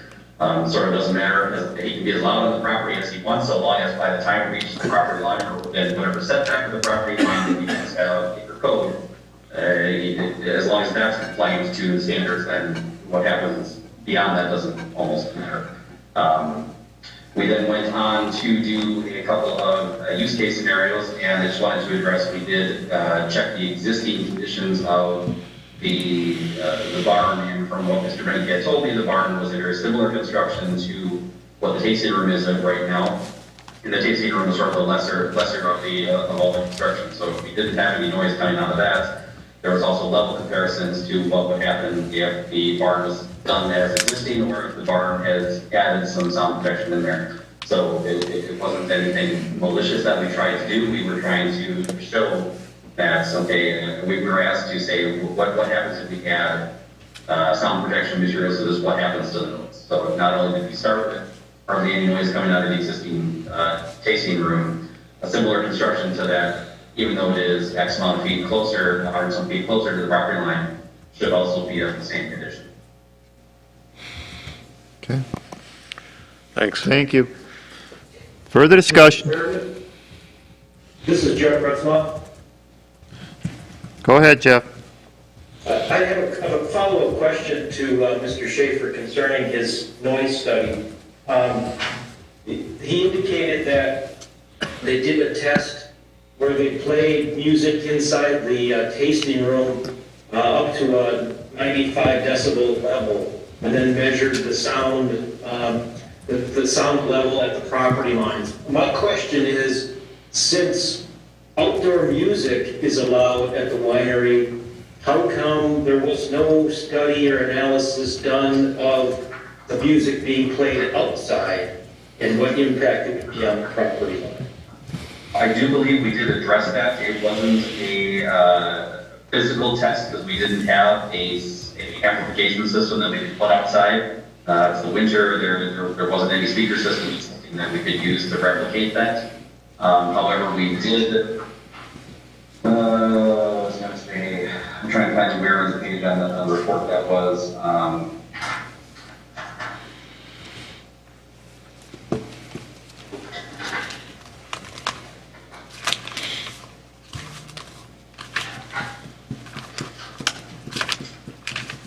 It just seemed to me that the worst case scenario that you mentioned you tried to analyze was actually an outdoor music situation and not an indoor music situation. On page 3, letter G, subset I, that was addressed as a calculation. So a sound source of 95 decibels was theoretically placed where the pavilion is going to be set. And all of the environmental calculations were taken into account. The buildings as barriers and the amount of distance between that and the nearest or the property line. So you see at the bottom of page 3 of my report under subsection or G subsection I, that is listed as what the theoretical condition would be given the limits of 95 decibel cave-weight sound source outdoors. Okay. So that is addressed in the total sound pressure level at the receiver would have been 30 decibels. That's well under what the current existing background noise level is by about 10 decibels or 15 decibels. Right, but frankly, you didn't actually analyze the worst case scenario. You simulated it, and then you actually analyzed a less than worst case scenario with an indoor music situation. So why didn't you just simulate the indoor music situation too? And that was the request from Mr. Benjamin. Okay. All right, I don't have There's any a possibility that we can do that. We have no problem with that. We're requested to do that at this time. Okay, Thank you. thank you. Further discussion, trustee Pieper. I was just curious if there was a path connecting the winery to the closest There is house. no- Like, is there an there is easy no- way to walk from? You'd have to go Winery? through the orchard part of the trees to get through. So maybe I'm being completely It's like off Jen's the Jungle. point, but when people are at a wedding and they want to take a walk through the orchard or, it happens. I mean, I've seen people wander from weddings a lot. Would that be a concern of yours, of people walking It over? should be, I agree with you, but we have a restriction at the winery of 100 feet. 100 feet on the front, 100 feet on the back, 75 feet on each side. And in 4.5 years, we have outdoor cameras. If we see somebody moving to that point, we immediately go outside and stop them. And a lot of I know times in if the kids past come, it's never been a problem, with- but with a new event venue, the that's my same- only concern, it'll- that it it'll could be a handled problem the with same way increase. with cameras and the diligent watching it. Because like I say, if they migrate to, my house is a lot closer. Where I'm living on the property is a lot closer than anybody's. We're within 150 feet of the event building. So if they're going to wander, that's the first place they're going to go. So we're not going to allow that at all. Further discussion, I'll go trustee Hudson and trustee Wing. Yeah, I guess I have some questions about the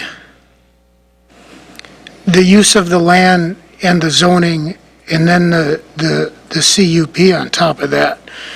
So, Brian, was the statement or the paragraph that was read about the use of A2 accurate, or was that incorrect? I didn't follow along word for word as he was reading it, but it certainly sounded approximately correct, that there are certain uses that are permitted uses within the A2 and certain uses which are conditional uses. And the list appeared to be consistent with what I would expect those uses to be. Jeff may have a better, or Emily, for that matter, may have a better immediate recall of the district language, but... To be honest with you, I have it right here. And those things were mentioned by Mr. Will about, beekeeping and all that, but if you go further down the list, there's a lot more stuff that you can do there. Like wind turbines are one thing. You can have wind turbines there on that property. In fact, ironically, I had Focus on Energy do a survey there a few years ago on how many wind turbines I could put up on that back of that property.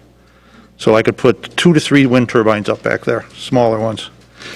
So there's some things that are probably undesirable that you want to put up there, especially if you've got residential people living around you. That's probably one of them. Same with like poultry raising. I don't think you want to do any of that there either. Well, May I see that? They wouldn't get a CUP either. So the hours of operation for the combined businesses appears to me to be 7 days a week, 6 a.m. to midnight. Am I understanding, is that the ask here? No. No. Well, I think the storage business opens up at 6 in the morning. Yeah, but it's really not a business. It's really my personal equipment. We don't rent space. You don't rent space? No. We do not rent space. But in order to store equipment there, I have to get a CUP, which I had since 2003 when I first bought that property. I was required to get that to store anything there. Okay. So that's kind of how And what it's been rolled what is in. being stored there? Boats, cars. All commercial- yours? Pretty much. Pretty much. Yeah, once in a while I have a friend of mine, hey, will you store my car for me, or will you store my boat here for me? I got a piece of equipment that we're going to take out of service, can you store it for me? So that type of thing. So it's not actively people coming in and out of that property. For the fact, the new building I just built there, that overhead door might not open up for weeks. Okay. Because I don't need to go in there. Further discussion? And I'm not, You still have the floor. thank you. Do we have other examples of Germantown where we're using the same piece of property for 2 or 3 different businesses that are zoned agricultural? Yes. Not 2 or 3, but there is. Well, that's what I'm asking, though. 2 or 3 is the question. I understand there's one off, I get that, but do we have something like this already in existence, or is this a Not in the unique sense of a ask? winery, but I think they're making beer and sausage. And they're going to be opening up a kind of a kitchen, but also kind of a tasting room at the same time. And where is that? The old Germantown on Pleasant View. Right. It's a new place. And the zoning on the land is? A1 agricultural Thank you. with a Okay. conditional use permit. Thank you. Further discussion?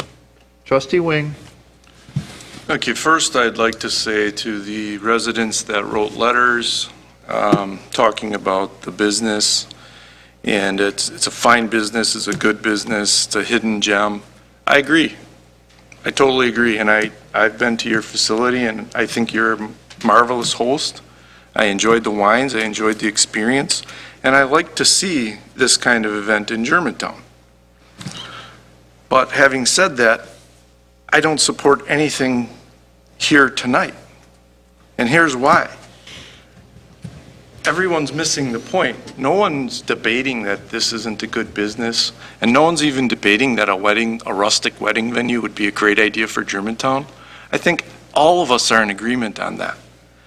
And the points that the former trustee, Bob Warren made, and Bob, you never talked when you sat next to me. What happened? I mean, what is some new vitality pills, or what's going on here? Oh, okay. retirement. It's intimidating. He's not that intimidating. But the only part is you continued to do one of the things that you did when you were on the board is you said you talked to Mr. Benke and you researched everything, but you didn't talk to any of the neighbors. That's the same thing you did with Kinderberg Park, and it's the same thing you did with J.W. Speaker. If you're going to be a trustee, please listen to the residents. We have to plan with residents, not for residents. It's their community. And although I value everybody's opinion, I'm not going to go to your neighborhood and tell you what you should have to live with. And I'm not going to take back promises I made to you. We all have to look at this as there were promises made to these neighbors. When Mr. Benke came forward with a winery, the neighbors were like, whoa, whoa, this is not what we bought into. And agreements were made. Agreements that I reviewed this week in the offices here were, it was assured there wouldn't be more than 50 people. This was going to be a low-volume commercial facility. Small parking lot, no outdoor music. Outdoor music was limited, very limited. He'd have to apply for a permit. Hours of operation, well, we're not going past 9. Okay, now the neighbors didn't want the winery, many of them, but they were like, you know, he's willing to make concessions. We're going to make an agreement, and we want to be good neighbors. Now, that's the question. You all have homes. You invest big money in them. This is your quality of life also in your family. If you had a promise made to you and now that promise is being pulled away, does that change your opinion? It should. We need to listen to neighborhoods. And Mr. Benke, nothing personal, but many of these residents bought from you. Yep. You sold, you ever hear the comment, you know, you can't have your cake and eat it too? You sold your cake and you want to eat it too. You sold rural residential. You sold tranquility. You sold them privacy. You sold them quiet. And then when your winery came through, you assured them, you sold us light traffic. Not only them, but this board, we helped you get it through. You'll have time to speak. Okay. You sold light traffic. You sold light volume. Limiting people. You sold limited hours.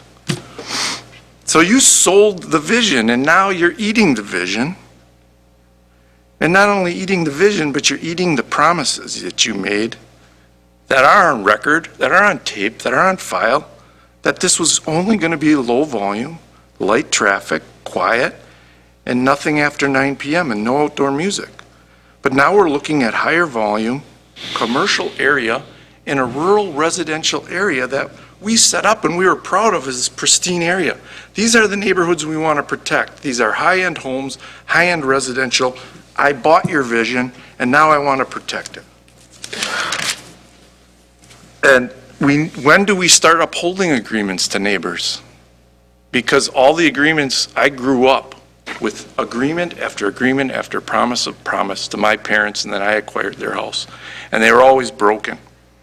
And tonight, Bob Warren said to the residents, look at the concessions he's willing to make. And you should be for this. You did look at the concessions he was willing to make. He made them years ago on his winery. And now he wants to break every one of the concessions.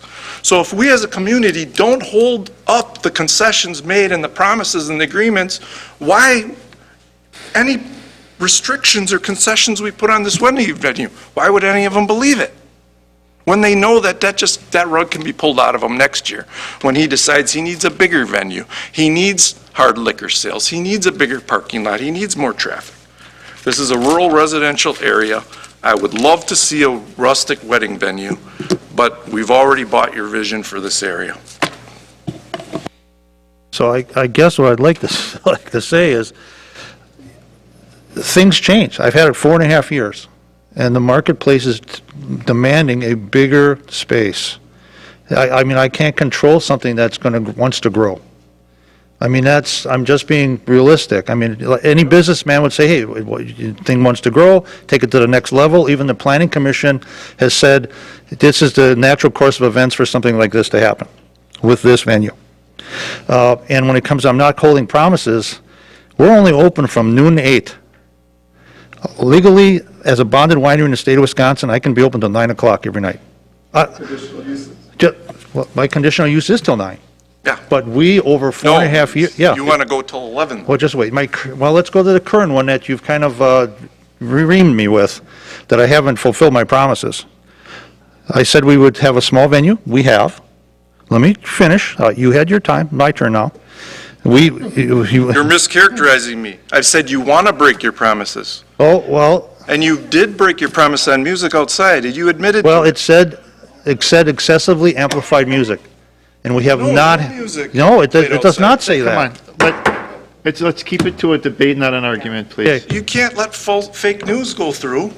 Let them talk, and then you can. I mean, I rebut. don't believe the permit said that I cannot have music. I cannot have amplified music, excessively amplified music, is what I think it said. And if I was going to have a group of bigger than 50 at the winery, I had to get a permit at the winery, and I have not had a group bigger than 50. I have not served hard alcohol at the winery. I mean, and our hours currently are from noon to 8, Thursday through Saturday, and noon to 5 on Sundays. So we've cut our hours back based on demand. We just felt, and the same thing is going to happen with this space. We're going to get it open, we're going to see how it goes, and then we're going to go, oh, we don't need stuff on Monday, we don't need stuff on Tuesday, we don't need these hours, and we're not going to use them. But you can't go into an event like this or a project saying, these are the 2 days you can be open. That's impossible to work with. I mean, you'd have to trust me, and like I say, I have lowered my hours, we have, and we haven't had any complaints from anything, and it's unfortunate. I put together a nice stuff I was going to read here tonight about this whole thing of what's going on with me and some history of myself, because a lot of you people don't know me. I've been in Germantown for 30 years, and I've done a lot of projects here, a lot of conditional use permits with this board, and most of you don't know that. I mean, you don't. You don't know me personally, and my couple neighbors, which I did sell property to, I did not sell property to the Schwinns. They bought that at a sheriff's sale. That was a bankruptcy. I did not sell him that property. And nobody's ever approached me with a complaint directly. Not one person in that subdivision, those 3 lots. Nobody has ever approached me with a complaint. You can't fix it if you don't know it's broken. I mean, so my door's always been open. I've never shied anybody away from trying to help them. So I think you've stereotyped me in a bad light. So that's what I want to say. Trustee Wing? From everything I've read, and you can correct me, Mr. Walter, if I'm wrong, and you even stated it at the last meeting, he wasn't allowed to play music. It was even stated earlier tonight, inside or outside, without pulling a permit. Furthermore, I understand that business model changed for you. I don't think you intentionally lied selling the property knowing that you were going to do this. The business model changed, and now you're changing the position, and you want to take back what you originally agreed to on the first CUP. But you have to understand, they're invested in the neighborhood as well. understand. They have high-end homes, they have paid for that land, and they bought your original vision of a rural residential area with the tranquility that comes with it, with the quiet that comes with it, with the privacy, with the low traffic. And this isn't going to do that. Certainly, you can restrict some of the noise coming from the facility, but the traffic, the parking lot filled with people, as a former wedding bartender, I know how loud the parking lots are as people are leaving. And I know you're saying I cater to a higher society people. When they're drunk, they're just as loud. And they yell at each other, or they're talking to people they haven't seen for a long time. You have smokers, and yes, the high society people smoked. And they go outside and they start smoking, and they talk about the dress that Elizabeth was wearing, and they talk about this, and it's echoing across the fields. I lived it. I was at weddings every weekend. You're bringing high volume commercial into a rural residential area, and that's the problem. Further Can I respond to that? Who is this, please? Sorry, this is Craig, the sound engineer. Okay.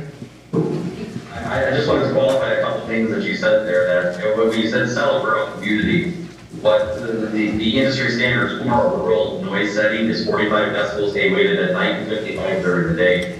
I'd like to say that per reports and for our projection, that the planned uses and existing uses for this space do comply with what we're saying. So it's our professional opinion that Mr. Benke is not breaking that specific promise. And just because it's a rural setting does not mean that there's the absence of noise. Additionally, a couple of comments with things happening across fields, there are many barriers, like physical building barriers that are existing and special use on the site, and that's what we have tried to describe in the sound study, that this isn't an open field, sound is not going to carry unrelented across rolling hills. There are serious barriers in the way of sound actually reaching and disturbing nearby residents. Well, my first comment to that is you should get familiar with our noise code ordinance because it's one of the worst. And neighbors are not protected by our noise code ordinance. We don't have a set decibel level, okay? So it's whatever a police officer thinks. Secondly, you're the noise expert here, but high-volume commercial is not only bringing in noise, it's bringing in lights, it's bringing in traffic, it's bringing in privacy, it's taking privacy away. This is a higher-end neighborhood, and we want to keep it that way. We need to start protecting neighborhoods in Germantown. That's what I've been saying for years, because we have some high-end neighborhoods, and the people are continually being pushed by commercial and industry, especially industry. And at some point, we have to stand up and protect our neighborhoods. Further discussion? Trustee Baum. So I reflect on a couple of things. Traffic is a non-issue for me. We are in the process of the 2050 plan, and this area, access to Holy Hill Road is going to blossom. You're going to have more traffic on Holy Hill Road, or more traffic on 145 due to the impact of Holy Hill Road development than you will due to this. So I don't even look at traffic as an issue here.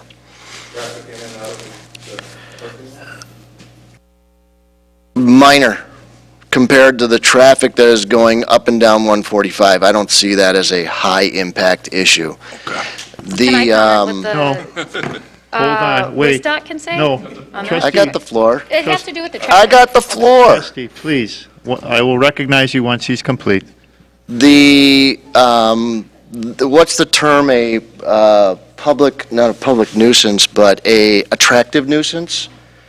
When you put a sign, private drive, on a road, that just makes me want to go down it. I want to, Trustee Paper, did you not do it recently?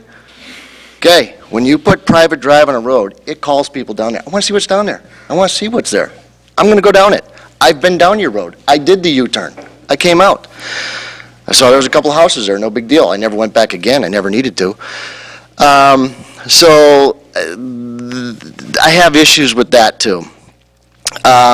Until we get our hands around the sound issue and putting terms and limitations on that, that seems to be my biggest issue for this.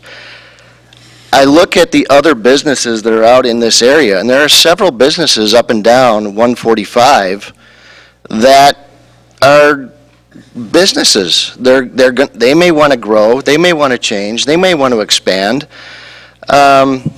We've got the new pavilion that we just built out there that is doing outdoor music all summer long. That is generating to noise in the area. At what point do we limit anybody in this area from growing? Are we going to limit the sausage and beer cheese company from growing on Pleasant Road? They can't grow any more than what they're at now? What if they want to expand? What if their business blossoms and they want to grow? Are we going to limit everybody? I have a problem with limiting business without strict terms. If we can define what the sound issues are, I think that's the biggest problem, is what is the sound that we cannot handle?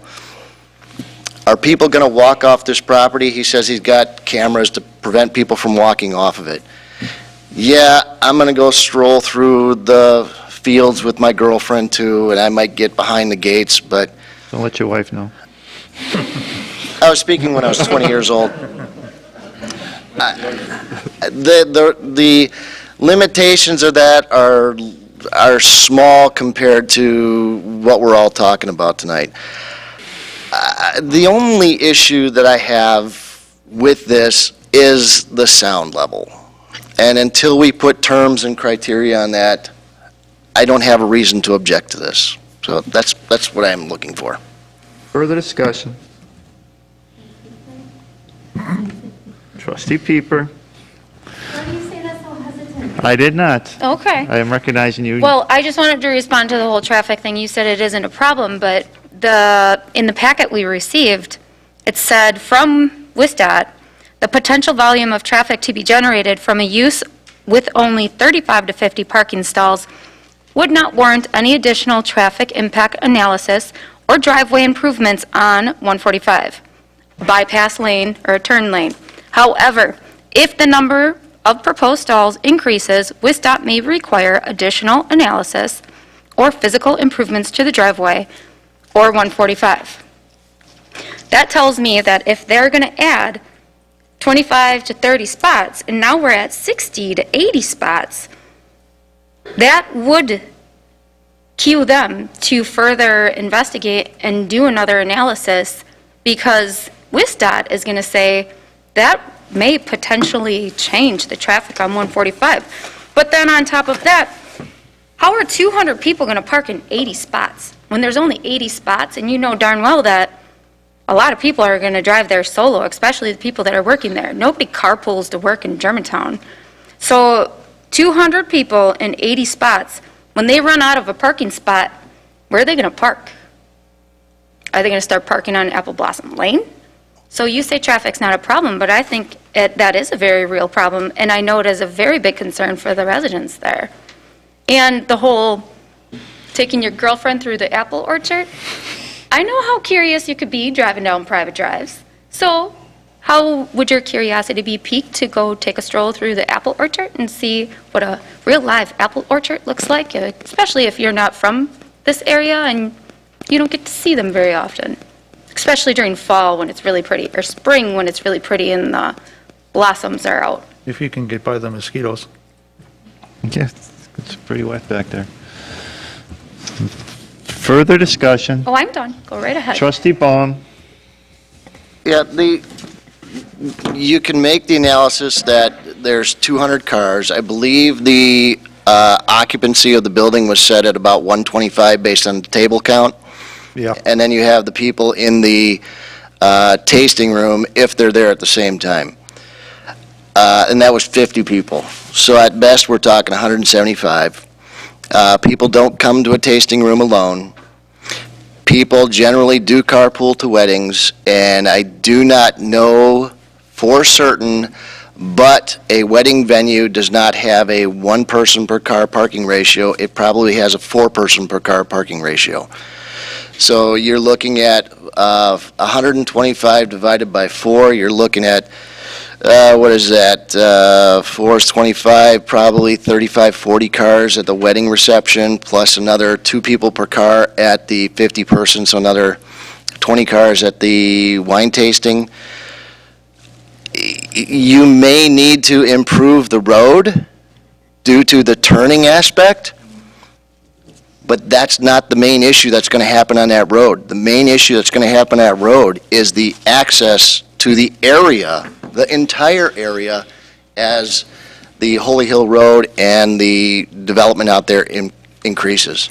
That's what's going to drive the traffic problems. Not this, not the 40, 50, 60 cars that are coming in and out of here. I don't see that happening.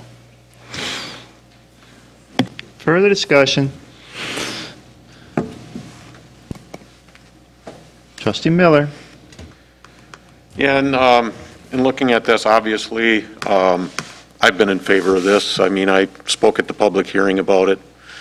I thought it was a good fit for the wedding venue. The outside, it is a agricultural area. I think that the way that this is situated, the way the entrance is situated, everything is away from the 3 residents to the east. Everything is pushed to the west, and the west property line, which is an adjacent farm field. And for those reasons, I thought that it was a pretty good fit, and you addressed those situations. The noise stuff, I understand the noise stuff. We can talk about noise as long as you want. You know what? I hear the venue from my house over at Fireman's Park. That's fine. You know, they aren't playing at 2 in the morning, 11 o'clock. They're playing at 8 to 9, and that's allowed in Germantown. So I don't see that as an issue. The traffic, again, is a non-issue. Traffic on 145. I understand that you're worried about people coming down your driveway, and you probably will have a few. I have people turning around in my driveway every day of the week, to the point where if I had a nickel every time, I'd pay my taxes for the year. It just happens, you know. It's not going to happen a lot, but it'll happen once in a while. I just think it's a good fit, and it's a good venue for Germantown. Further discussion? Hold on a second. Okay. No, you got to come up here.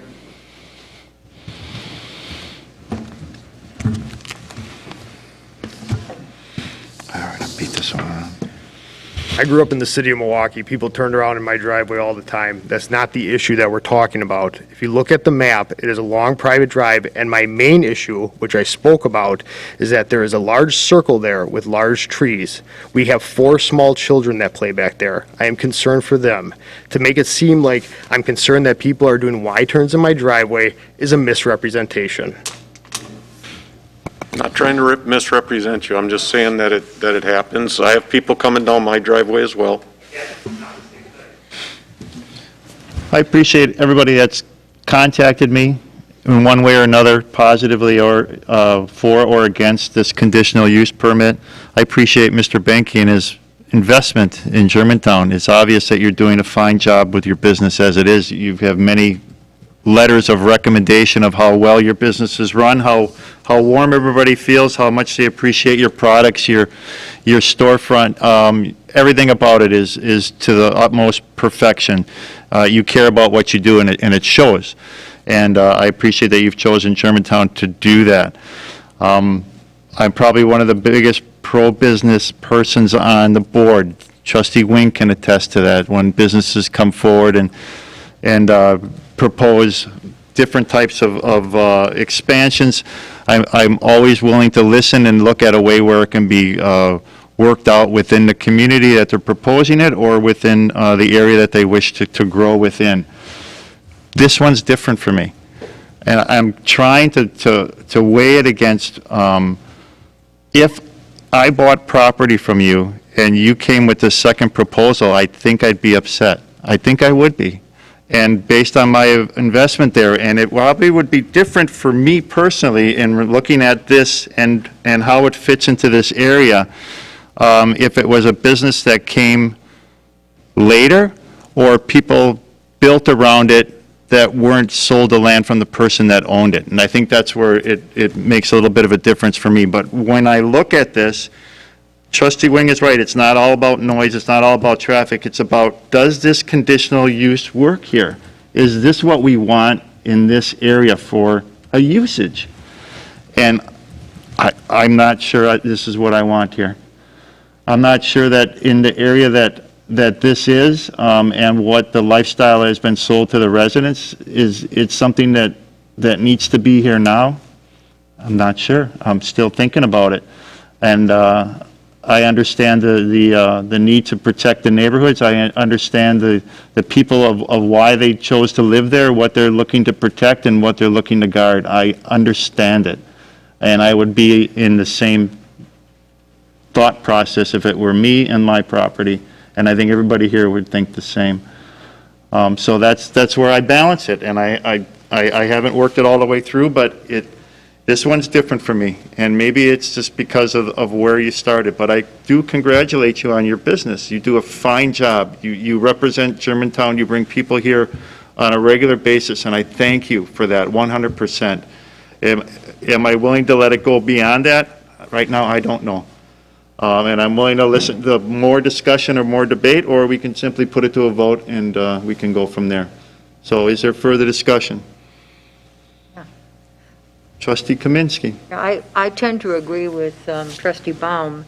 It's a fine balancing act that these residents do not lose property value, do not have to put up with a lot of untoward noise and difficulty due to a business being very close to them. On the other hand, I am also very pro-business. And although I've never been to your business, I appreciate the fact that it is there. And I'm weighing this against other businesses along Fond du Lac Avenue, whether they be the greenhouse, it's not really a greenhouse, but the perennial plant business, there's a bus company. I mean, there are other things there.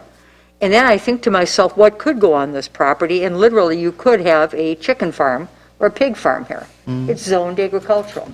So I know we try to control this the best we can, and these people certainly would never have bought a place next to probably an active farm.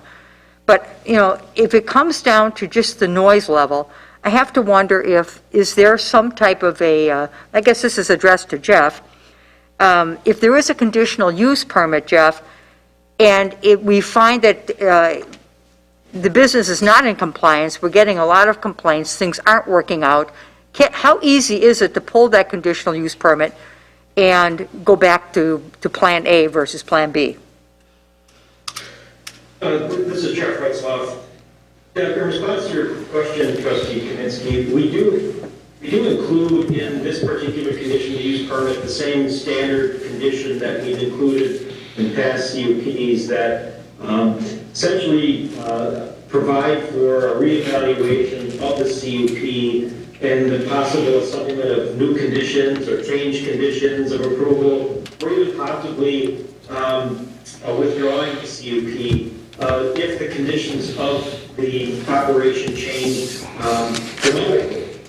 And so it would be a process. One would have to determine that, yes, things have changed dramatically from what they were presented and what was approved. And if there's obvious violations of conditions of approval, that would enter into it as well.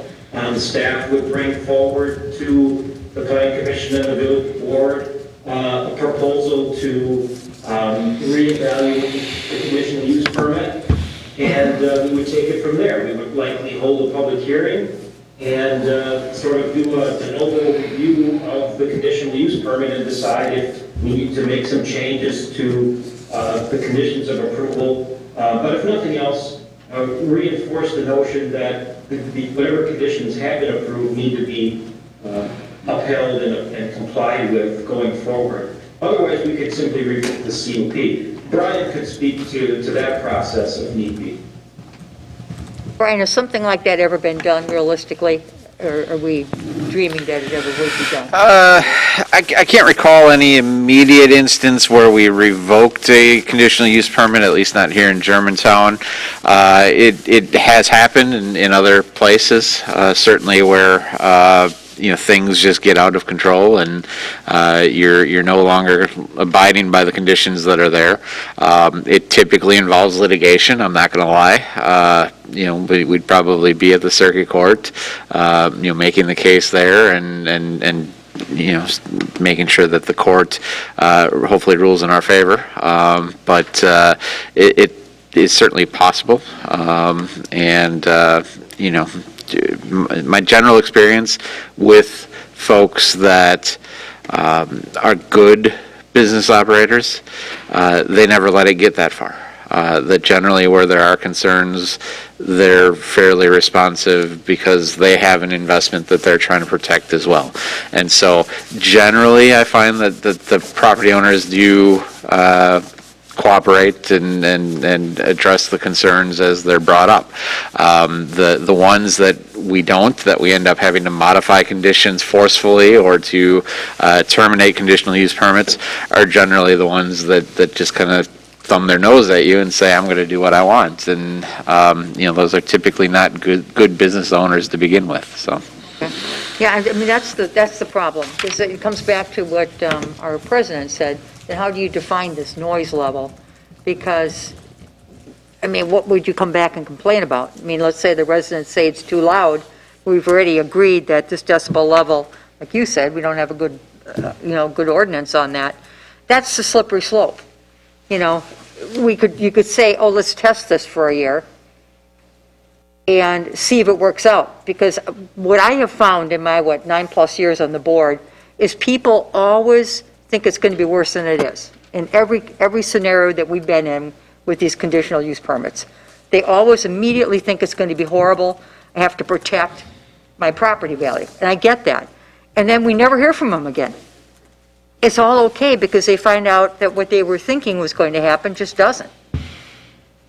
So I don't know. I'm on the fence as well, but this agribusiness is huge and growing. This is not going to be the second or third one we're going to see here. It's going to keep coming at us because of our rural nature. On Pleasant View, which I live close to, everybody loves it. Nobody's complained at all. It's set back on the property a little bit more, maybe, but there are houses around there and no complaints at all. But it's not a wedding venue. No, but there are a lot of people there. It's a similar venue to what the winery could be. Further discussion, Trustee Baum. Mr. Banky, I recall at the last meeting, you offering to put monitoring devices on the property line to determine what the sound level is at the property line. Is that? I intend to do that, yes. Okay. Actually, it's more about a self-preservation now, is what's going on with my neighbors, because I want to keep them happy, of course. Craig the Schaefer from Rydell, he's already talked to me about putting in some monitoring stuff on the back building that I can hook up to a computer, and I will record sound 24 hours a day, so I can have a history of what's going on there. And with that, those devices, we can establish what days Yes, we heard complaints. every day of the week, what hours of the day, 7 days a week. And And it's not an inexpensive item to do, but like I say, right now, it will be out of self-preservation that I do that. after 1 year, we can bring this back to the table and review that type of documentation and establish. You actually could almost use it as a benchmark for future businesses, too. We can establish a year later that this volume was too high, that's when the neighbors started to complain. You cannot go over this volume at the property line. Correct. If you do, you voluntarily give up your rights to have this business.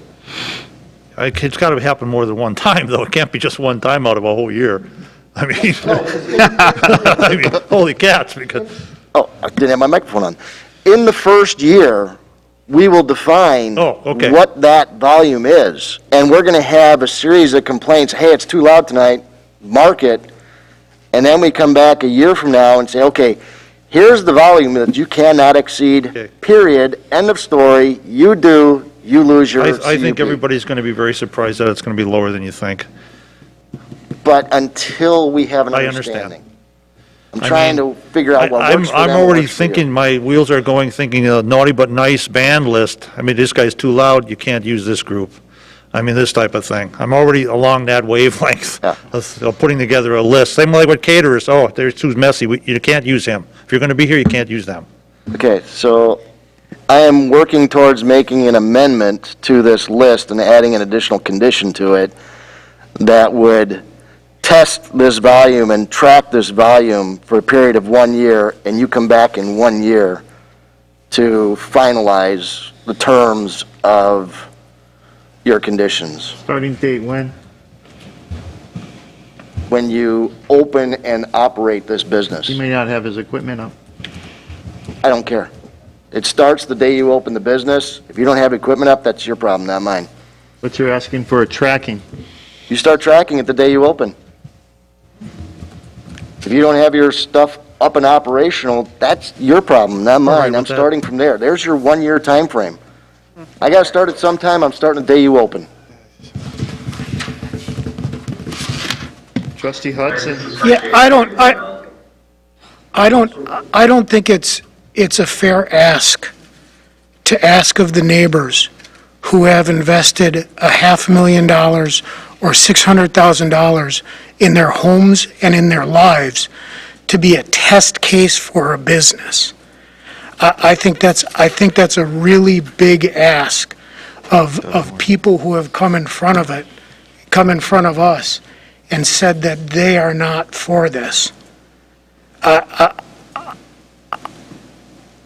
wouldn't ask that of you, and I don't think it's really fair to them to ask that either.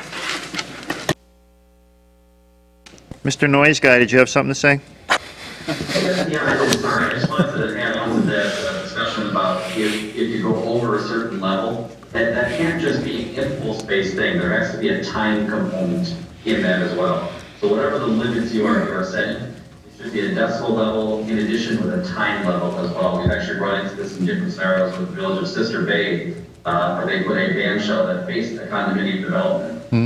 So that the neighbors were rightly so complaining about some of the excessive noise, and those were high impact instruments, amplified bands, guitars, horns, the whole 9 yards.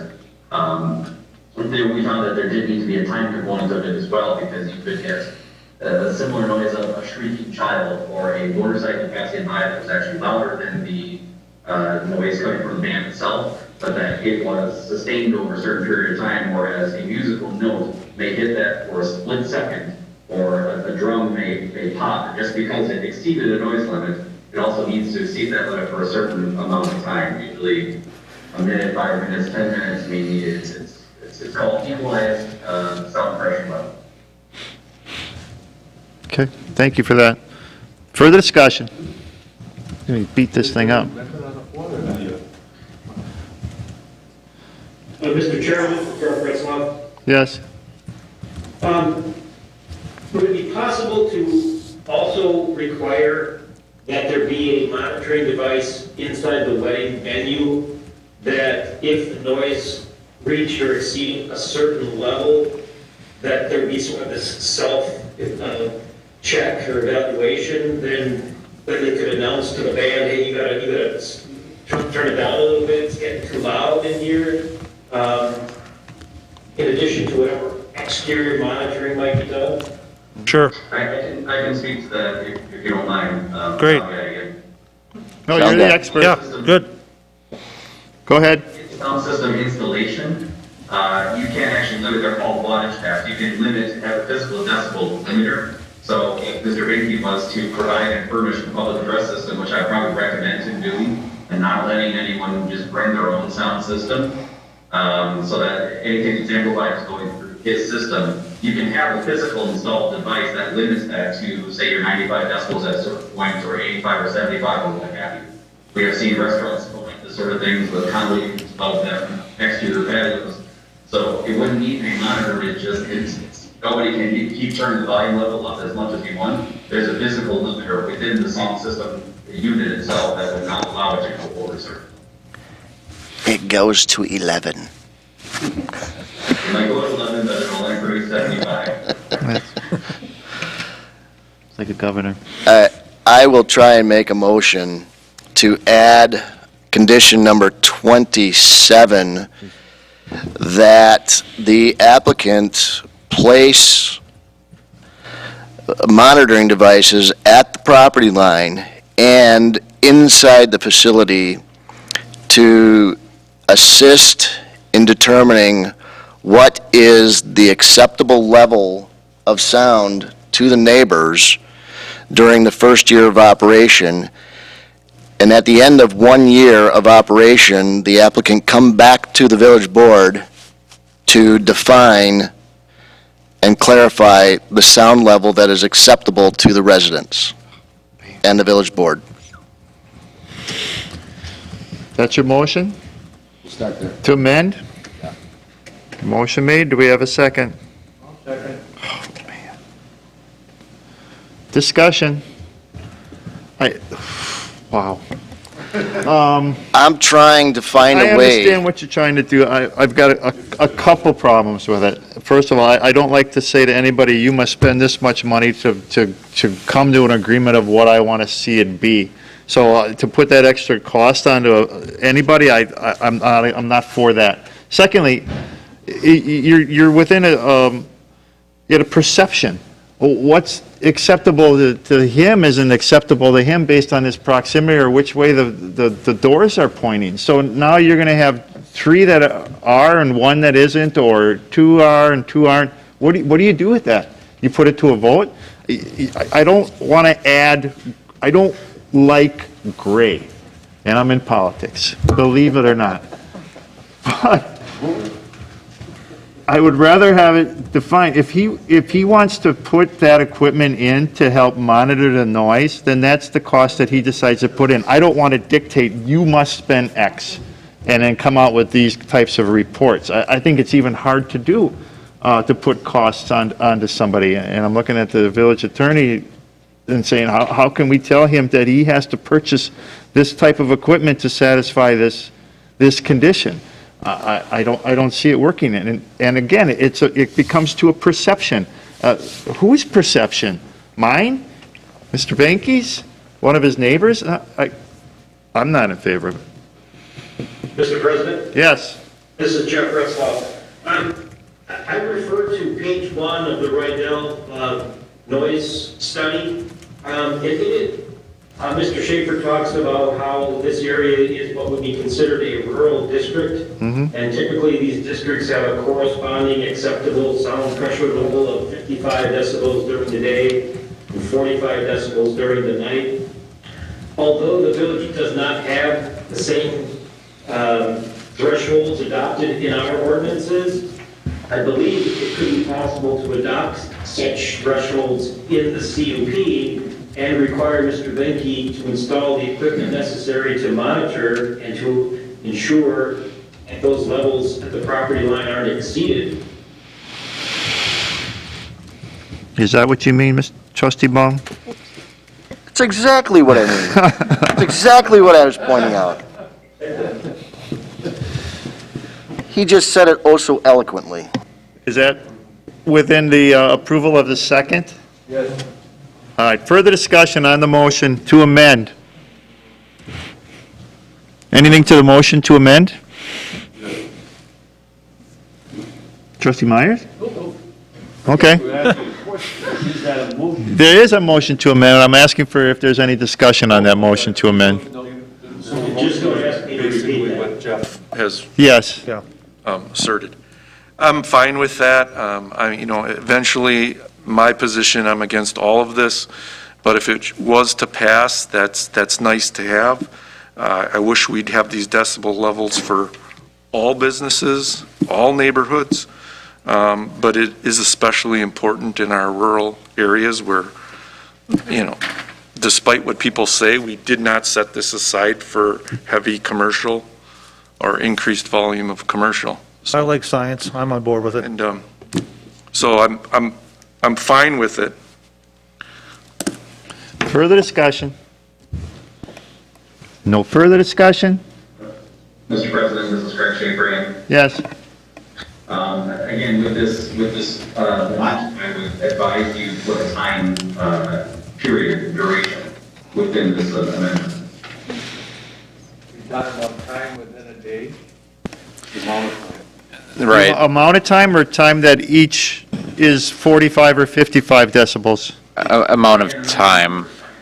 Because how this is measured, again, equivalent continuous sound pressure level is measured with a time component. You can say it's 1 minute, you can say it's 5 minutes, you can say it's 10 minutes. I see. The average, these sound meters take multi-thousands of measurements every second. And they add those up in a cumulative rating. And that cumulative rating is based on the number of times it has exceeded or been below, plus that time. So are we? Typically 5 minutes is acceptable, 10 minutes is also acceptable. So is it number of times or time within an expanse of time? When An expanse of time, a Okay. specific duration. when I hit that rockin' note at the end of the night, how long does that note go? For 3 minutes, 5 minutes, 10 minutes? This is your motion, Trustee Baum. If I understood the gentleman on the thing, he recommended that it's normally 5 minutes. Well, Are you looking to change your motion that Jeff Retzloff put forward for you? I think they would be adding. I wouldn't go 5 minutes. No, Well, my concern is the honking of car horns as you're leaving a wedding at 12 o'clock at night. That lasts for about 15 seconds, and that's enough to wake somebody up from a dead sleep. And if we set a time limit, like 5 or 10 minutes, those are all going to go unregistered, and they won't count for anything. What is So, and leaving a wedding and honking a car horn is a very common thing. But Car alarms going off. And that, Trustee Hudson, is exactly one of my concerns about setting a decibel limit within our code, is that it does create enforcement issues. Do you make it such a short period of time that, you have 15 seconds worth of an extended pressure, and then every time the motorcycle drives by on Highway 145 out front, it triggers it. That's not really his fault. It's not his fault, it's not his problem. I Nothing agree. he can do, but it's still going to trip as a violation. And the data is going to be there as a violation, and so it becomes problematic. I would, fall back to what I've always said, which is the excessive honking of car horns is something that the police department can now deal with and should deal with in the appropriate circumstances. I think what we are looking to address is not necessarily the one of type sounds, but the type of sounds that are more progressive, that background noise that becomes more than the background noise that disturbs folks. That I think is what we're looking to address here. The one of noises where you get, a bunch of people honking their horns all at the same time, that's something the police department can always deal with on a noise ordinance violation. What we're looking to deal with here is, when he's playing music, what is that impact of the music to the neighboring property owners? That's what you're looking to deal with. That's what the motion, I think, is looking to do. is determine what is offensive to the neighbors. Getting hung up on noise. Trustee Wing? I just want to point out, look at the gymnastics we're going through. I know. To try to protect a high-end residential neighborhood from noise from a commercial building. I got a great idea. Don't shoehorn commercial into high-end residential areas. But you've got it up and down 145, you've got it on Pleasant View. Long-established commercial zones, you're talking Dinesville, the middle of Dinesville, that was a village 100 years ago. Yeah. Then you're going down, their study showed Main Street. Yeah. It's been commercial forever. Mhm. Then they go down to Willow Creek, which was a village forever. You're hitting areas that were always commercial. So, We established this as are a you- high-end residential, and now we're shoehorning it. Are you going to stop the businesses along 145 from advancing? We might as well send a Don't, when letter they're out in to a them. historical commercial You district. might as well send a letter out to them. Don't plan on growing. That's not true. You're not even listening to me. If you're in a commercial historic district, there's expansion all the time. The businesses on 145 Yeah, are there today. yeah. Are you going to tell them not to expand at all in the future? He's missing it. Okay. Tell me a business that's not in a historic district that's gonna- expanding into residential. We're getting off the beaten path here. The motion is about sound and decibel level during the day and at night. Mr. Sound Expert, what is your recommendation for length of time? My recommendation would be a 5-minute duration. That is a typical duration that we do all the time, whether it's a car wash, whether it was the noise from the band shell in Sister Bay, or whether it was additional road noise from to protect an office building off of freeway noise. I think a 5-minute duration includes 2 songs. That's really not all that much, and it does not take that much for 2 songs to compile on top of each other, because these radios are continuously. It's not like all of a sudden it's going to go completely quiet and get averaged away. So these 5-minute excerpts taken in succession have been proven to give a very good picture of what noise studies are or what noise is existing on property. Okay. Trustee Baum. I will add that 5-minute duration time frame to my motion. I will agree with the second. All right. So we have a motion to amend. Everybody understand the motion? Okay, all those in favor, please say aye. Aye. Any opposed? One opposed. Trustee Myers. Back to the motion as amended. Further discussion. I think we've had it. Any further discussion? Mr. Chairman, this is Jeff Retzloff. Yes, sir. Could I ask the noise guy what the Sister Bay adopted thresholds are? Sister Bay has a very similar noise code to use that they don't really have one. Their adopted thresholds were, I believe, I would ask, but there's a lot of data from that. Litigation actually didn't end up going through. I believe the condo association was able to work out something with the village, and they ended by 8 p.m., and their decibel levels did not exceed 75 decibels at the property line. Which would be like the water. Thank you. And this other thing was that this was a different case, that there was a water, it was right on the bay. Correct. And the property was very close to the property line. So they tested between 65 and 75 decibels.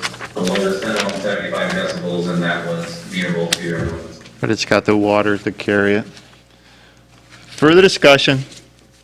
No further discussion? Roll call vote, please. Trustee Baum, Aye. Trustee Myers, Nope. Trustee Hudson, Nay. Trustee Kaminsky, Aye. Trustee Miller, Aye. Trustee Pieper, No. Trustee Wing, Nay. Trustee Zabel, No. President Walter. Nay. Motion fails. 6-3. Does everybody understand? Mr. Benke? He does not understand. Who doesn't? Your head shaking no. Yeah. It means that the conditional use permit has not been approved. It's been denied. It means that amendment number 27 was not approved. No. No, No, we already voted on that. This is the whole thing. Sorry. So the conditional use has not been approved. Know that? We went through all that. Thanks for your time. I thank you for your time. Do a 5-minute break. Thank you all for your time. We'll take a 2-minute break for everybody. 2-minute recess, I know please. it's going to be long. Turn off your microphones, please.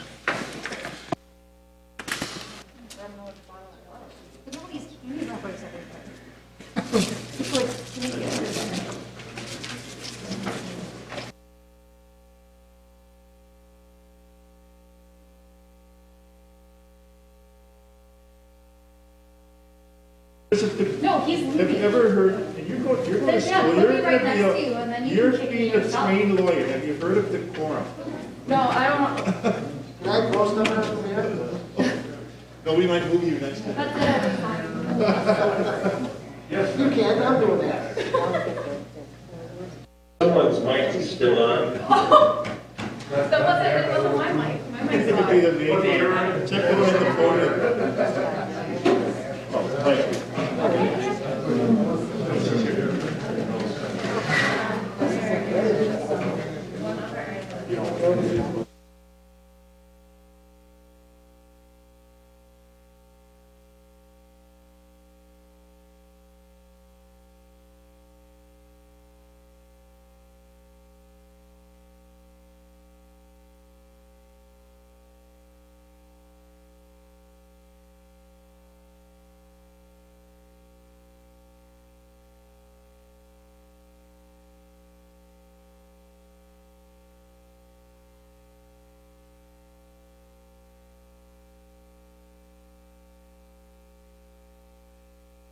Hello, hello?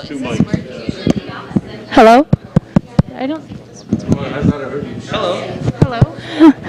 I don't know. Oh, you can, I'll hear you. All right.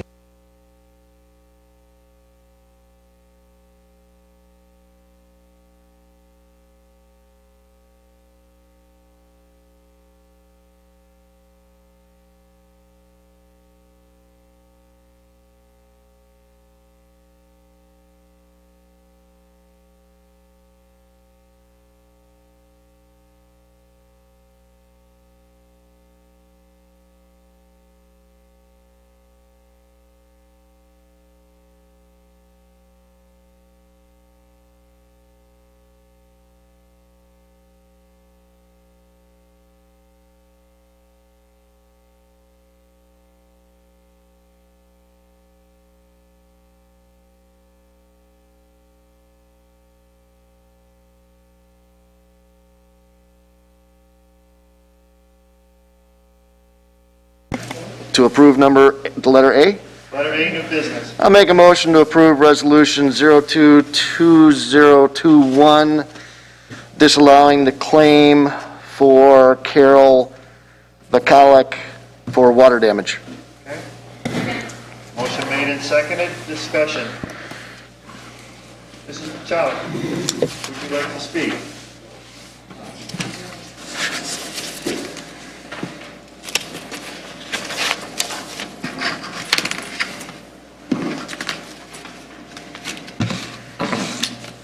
Want to use the mic? Okay. Thank you. Is the microphone on? Thank you. I put this down because I haven't been able to understand most of you. I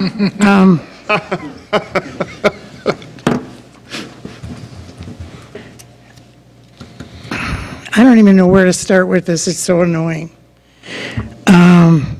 6 years ago or so, I called the village and I reported that there was standing water on the lot line. And I said, I'd like to know, it increased from little to big.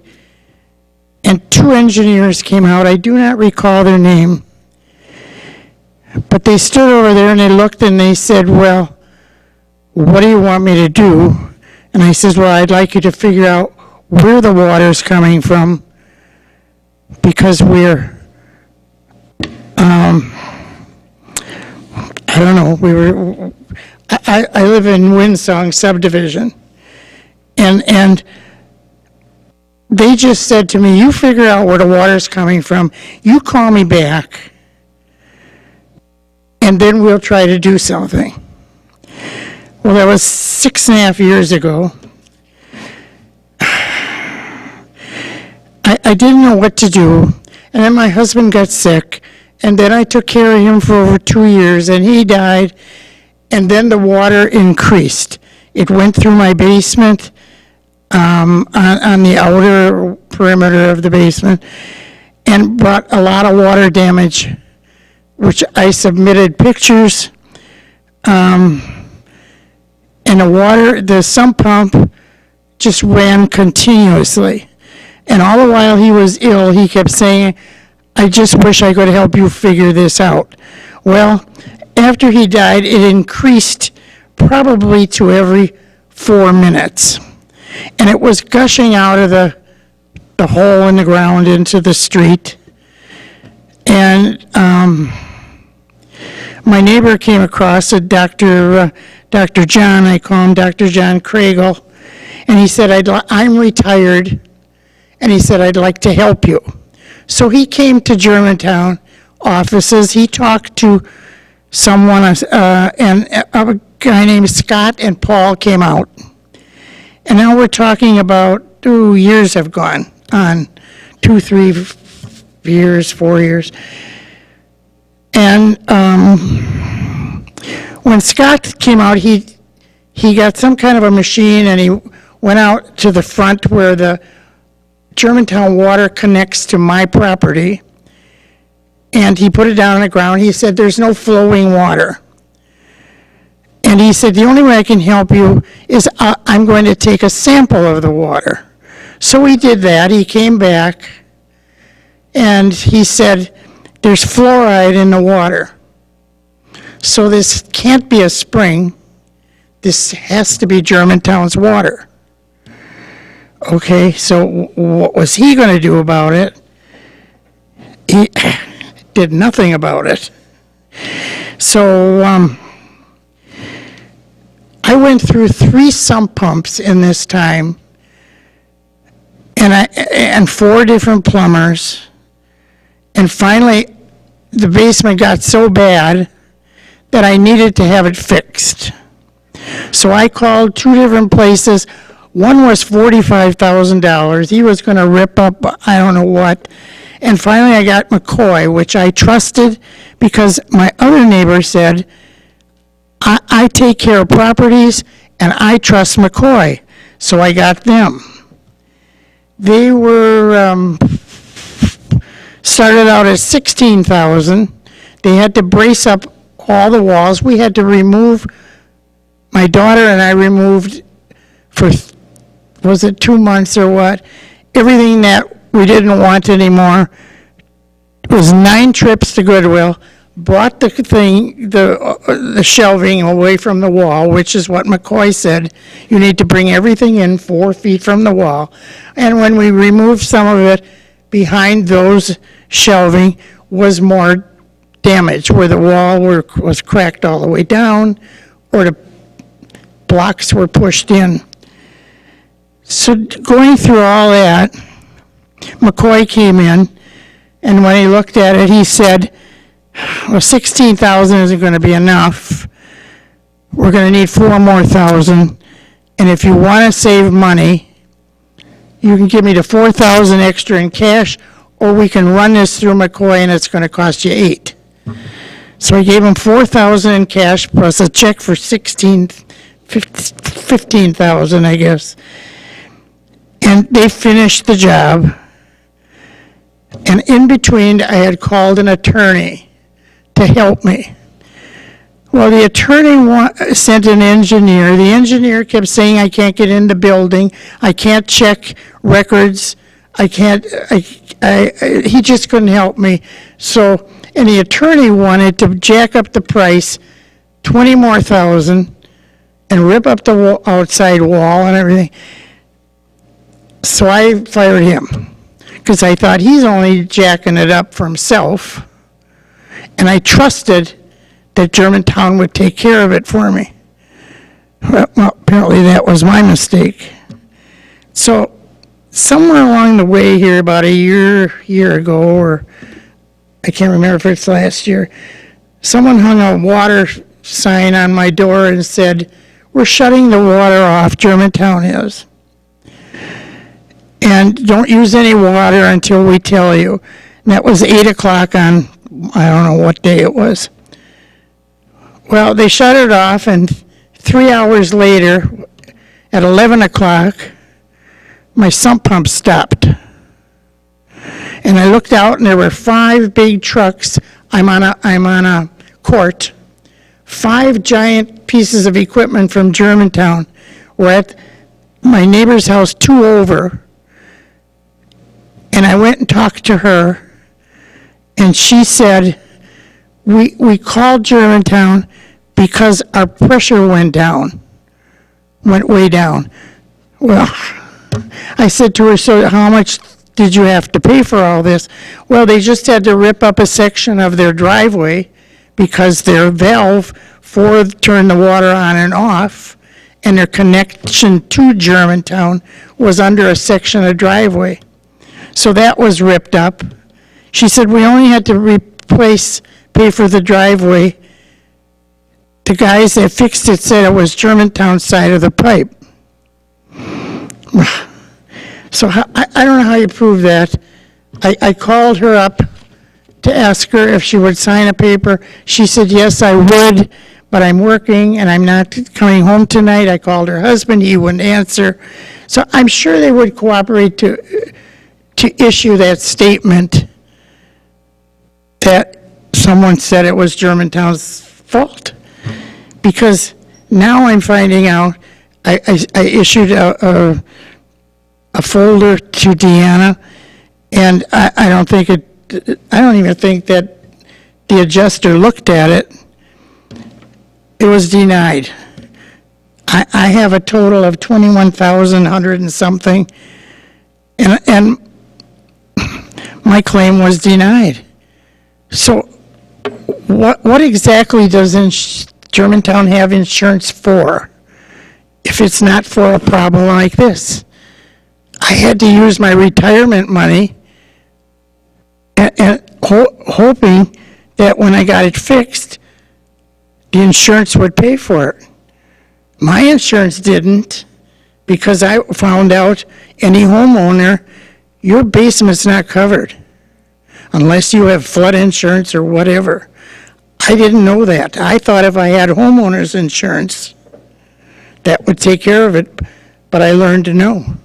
No one is covered for that unless you take out a separate policy, but they don't tell you that. The basement's only covered while you're under construction. That's why I heard it was covered because we did build the house there. So now it's been like a nightmare for about 6 years, and it's just eating away at me. So I don't know what else to do except to say, and I do recall that in the first denial letter, and it's already, excuse me, it's already stated that it's going to be denied again because I didn't prove negligence. Negligence was the first two engineers I had out that told me, you find out what's wrong and I'll do something. And negligence was always also John and Scott. They only checked my place. They checked over here, and the water was coming in the side of my house over here. It came past one house and came from the one on the court. That's where they fixed the problem. As soon as they fixed that one, bing, 11:15, my sump pump stopped, and it has not run since. So tell me that the water that was leaking over at my neighbor's was not causing my damage. I say yes, it was. So I'm just asking for someone to help me to get them through the insurance to get the money back. I don't think that's an unreasonable, it's not unreasonable to me. I don't think it should be unreasonable here either. I have a picture that shows where the water ran to my house. But I've given Deanna a full folder.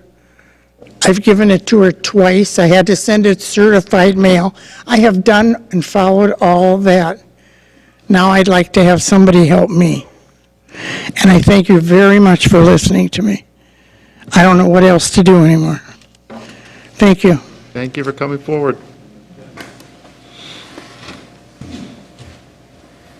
Board, further discussion? Trustee Hudson. This property is 250 feet from my house. And I want to say that for years, when you would walk by their property, there was so much water flowing out of their sump pump that algae was actually growing in the street.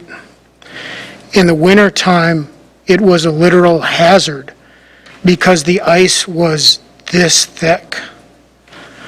Other than that, when you walked by her house, you couldn't see any standing water. There was no way really to tell where this water was coming from. It was running all the time, 24/7, for what seemed to me to be years. Did it stop now? As she stated, it is completely dry, the algae is gone, there is no ice. It's 100% correct. See, I personally, may I? Trustee Kaminsky. I personally have a problem with this denial, and I know normally this is just automatic for all of us, but there obviously was a problem here, and one of our trustees has seen it firsthand, and for it to stop when that problem 2 doors down or whatever was fixed, I mean, I would naturally think that that probably had something to do with it. And now here's this woman. We know the insurance company's not going to approve this because they do tend to deny everything. I have a problem with this. I think that this, whether it's our responsibility or not, yeah, it probably is. If we didn't catch this, a problem down the street for a couple of years. But then the mystery continues. How come that woman down the street didn't have, I guess it might have been a slow leak or something, because the water pressure didn't drop dramatically. It flows the other way, so it flows downhill. And where this property is, it flows downhill into the sewer considerably. But I mean, the lady who had her Is uphill. okay, but her water pressure, she said, that's what triggered her phone call, ultimately. That's probably because the lateral feeding her house finally had a big enough leak that they couldn't get the pressure inside of the house. So when they dug it up, and it sounds like they found it on the curb side of it, the water utility is responsible for the valve, up to the valve, and if the valve fails, it is the water utility's responsibility, and it sounds, that's what occurred at the neighbors. This, to me, is similar to when the hydrant blew off down here on Old Farm, where it flooded the basement, and they told us to deny everything. I can't remember if we told the insurance company that we really think we should cover that bill and do it, and if they didn't, I don't know if we were going to take the responsibility to pay it ourselves.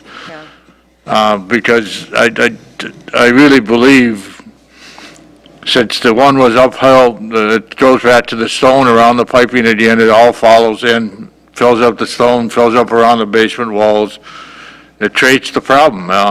It's one of those things that happen, and I'm just surprised, if the village did test, and if the village did find fluoride, that they didn't go back through their system and start shutting things down to see where the leak was at the time it was occurring. But obviously, that did not occur. And I agree with you. I think the village does have responsibility here. Further discussion? Question. Trustee Baum. So I'm looking at the diagram of the site plan, and Trustee Hudson, you said that the house that our applicant lives in is uphill. It's downhill? Down. Okay, I misunderstood that. Okay, it's downhill from, so you live on the corner? So that would be lot 113, 115 it looks like. Yeah. Yeah. So the leak was at house lot 113 and ran all the way to lot 115, To the trenches, yeah. but never damaged lot 114? The elevation of that basement, the one may not have been the difference. Being a lower elevation, the water's gonna go to the lowest level. Finds its own level, yeah. And Scott, you were there to see this? Okay. So. That's why you thought he was sitting here, right?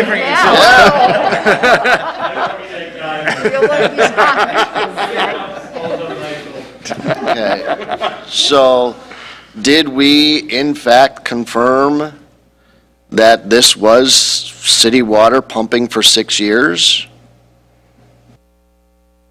Do we know that? Coincidence if it wasn't. It couldn't have been anything else. And it just blew. And again, you're talking about a lateral, which is a 1-inch piece of copper or plastic. Yeah. The amount of water over time. And where the pipe burst or broke, or whatever happened to it, was on Germantown side of the valve? It had to occur at the valve At the or valve. probably the connection to the valve. That's why they dug it up in the driveway, so that's where the valve would be. Better in your front yard a little bit. But if it was in the front yard, it's not a Germantown problem, it's a residence problem. No, it is up to the valve. Yeah, it was our From fault. from the main to the valve is our problem. Right. From the valve to the house is a residence Right, problem. but some valves are in the yard. Yeah, but where did the pipe break? It broke on our side. Our side It's of on the the valve. Germantown side? Mhm. Okay. All right, that's all I got. Further discussion? I have a question for legal. On this denial and non-denial, what does options does the village have to do if we believe that it is our responsibility that this should be covered? Well, I mean, if the decision is that we make the payment, you make the payment with the hope that you then submit it to the insurance company and say, here, this is why we think you should have paid this and why you should be reimbursing us for the payment that we made.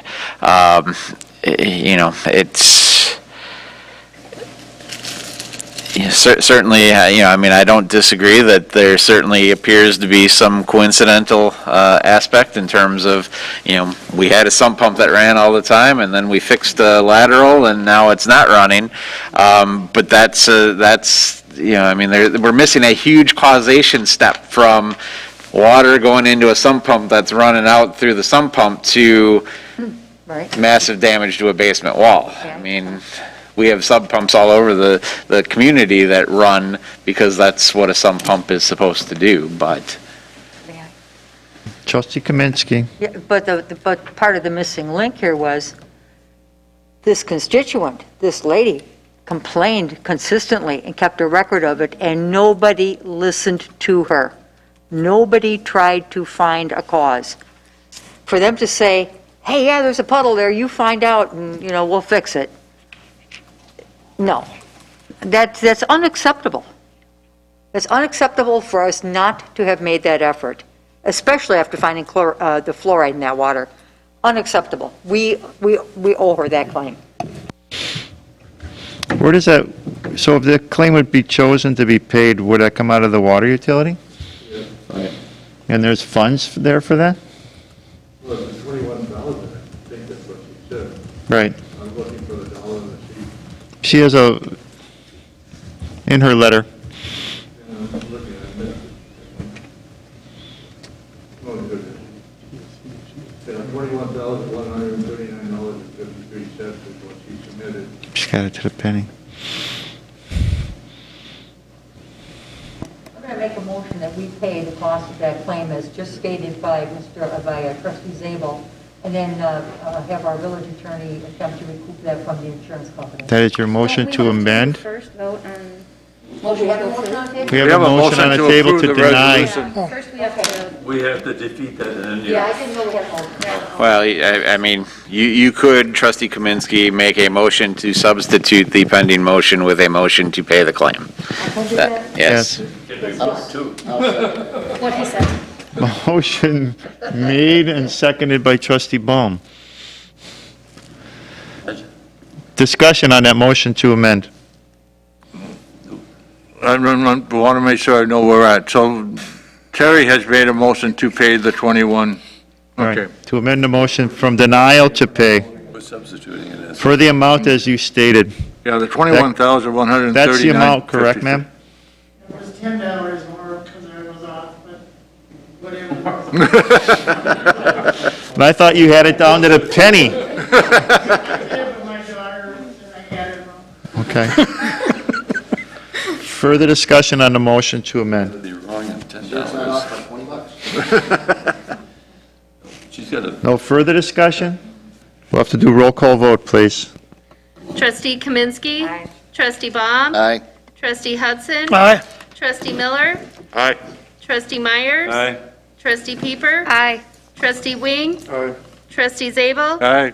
President Walter. Aye. Motion carries. Ma'am, the village will cover that cost and pay for it, and also I give you my apology for denying and ignoring your calls. I'm sorry for that, and I'm hoping that this makes it a little bit better. There's no excuse for not listening and coming to your help earlier, and I am sorry for that from the village to me.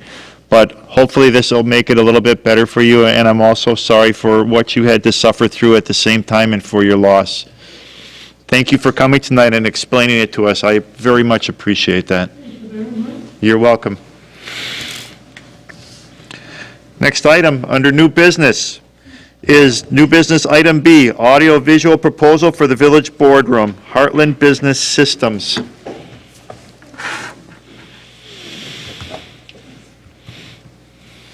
Michelle will be. Michelle? Yes. There she is. I was waiting to make sure somebody else didn't want to talk first. In the interest of time, I won't recap everything that was in my memo, but just briefly, we did seek out quotes from about 5 different vendors. 3 of them did give us proposals. All 3 presented and were reviewed at a committee meeting, I think 2 weeks ago now. And our choice out of that group was Heartland Business Systems. They are here tonight to present and answer questions. It's up to you guys how much you want to hear and know. I realize it's pretty late for everybody. This is not a record. When the police show up, the alarm goes off. Not even close.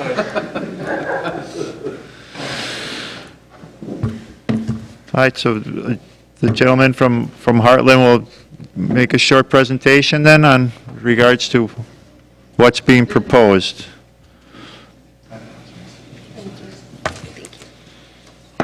Thank you.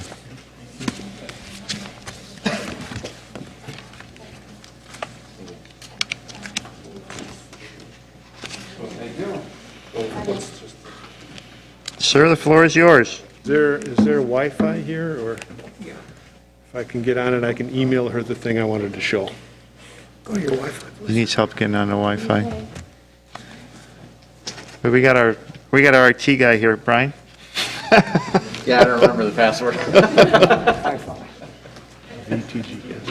While you're getting set up, I want to make one correction to my memo. I did have the wrong amount in my request for funds. So the total, if we did go with the option 2, would be $90,849.25. Oh, yeah, go ahead. I'll email it to you in a second. Oh, my gosh, now what? Why am I seeing 86? It's 86 at the base price, and then if we went with the option to add the monitors along for each of the trustees, I don't need it would be the 90.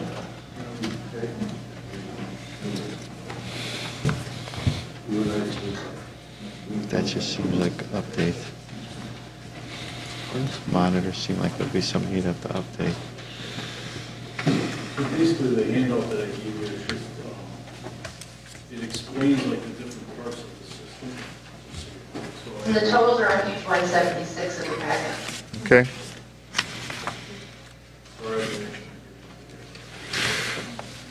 It's just basically the information. If you want to kind of get started, do that. Okay. Do you want to come and do your email now? I'm going to have her put her email in, and then we can just attach the file.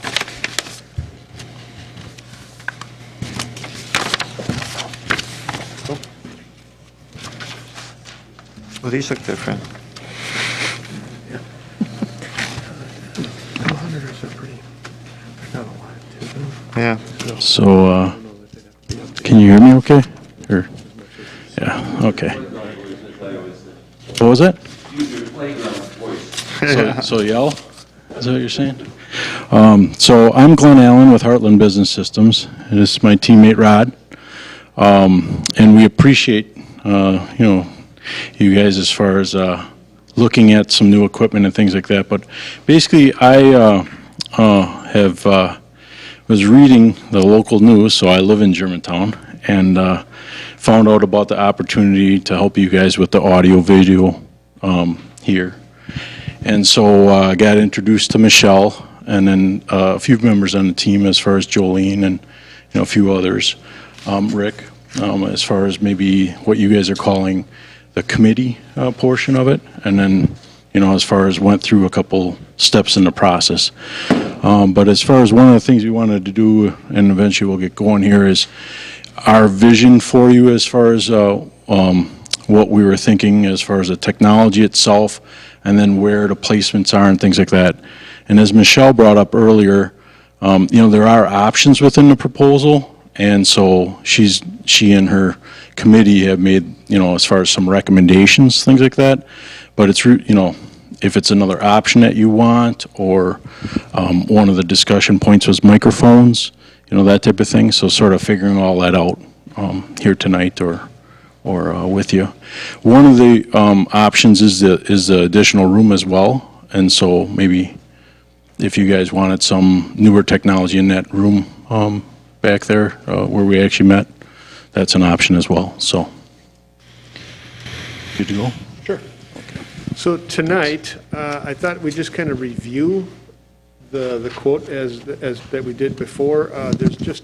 There was discussion about maybe changing to a more of a conventional microphone system at the dais for the 13 mics versus the one that was quoted.